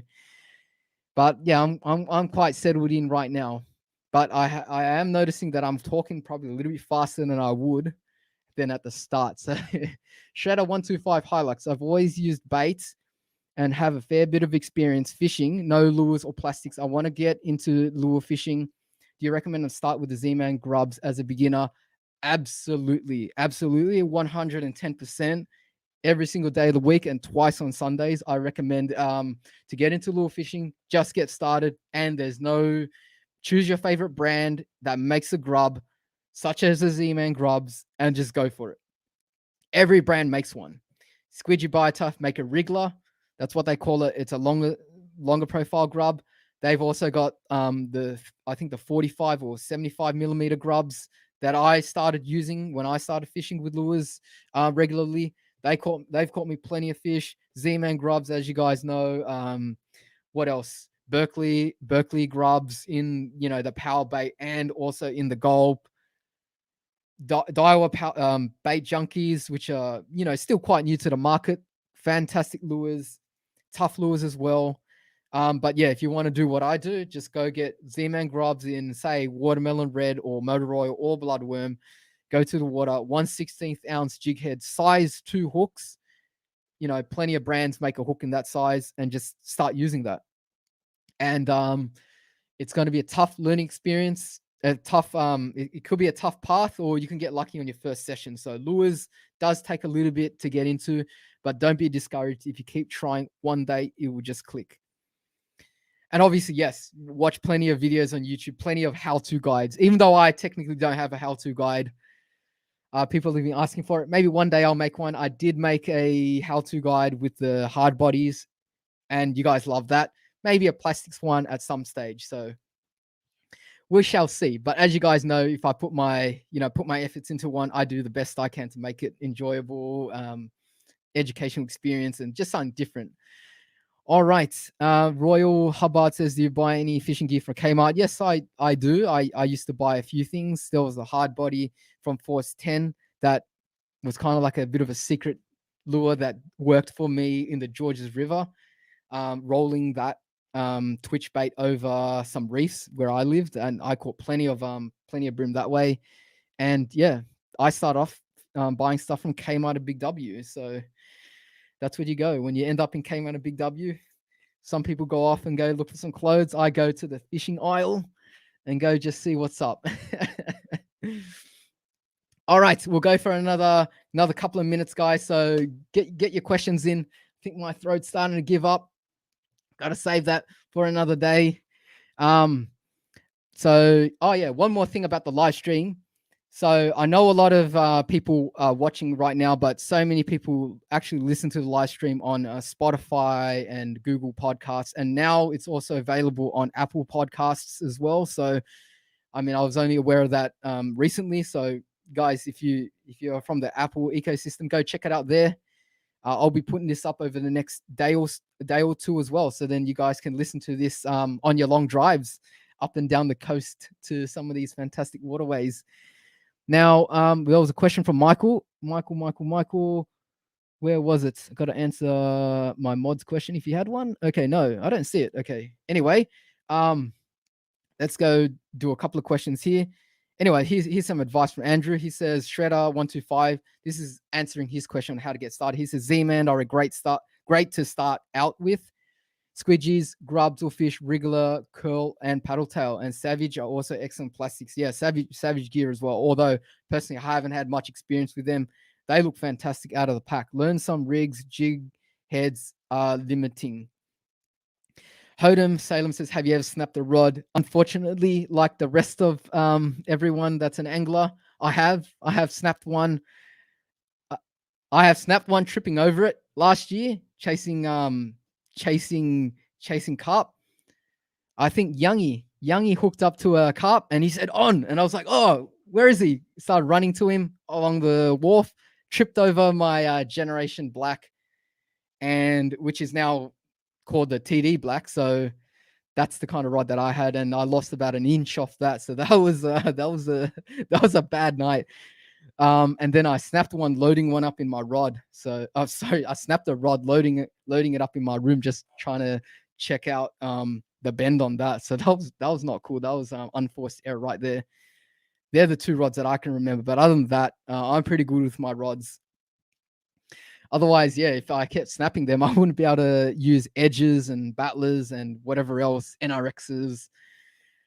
Be quite expensive.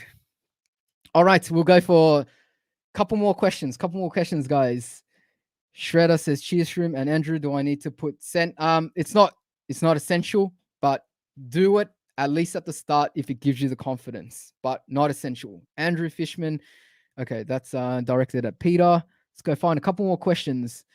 Mini Knot says, do you know the Powerfish? Yes, I've heard of him. He's seems to be he puts on I guess he helps people in life. So he has a message to give, and I admire him for that.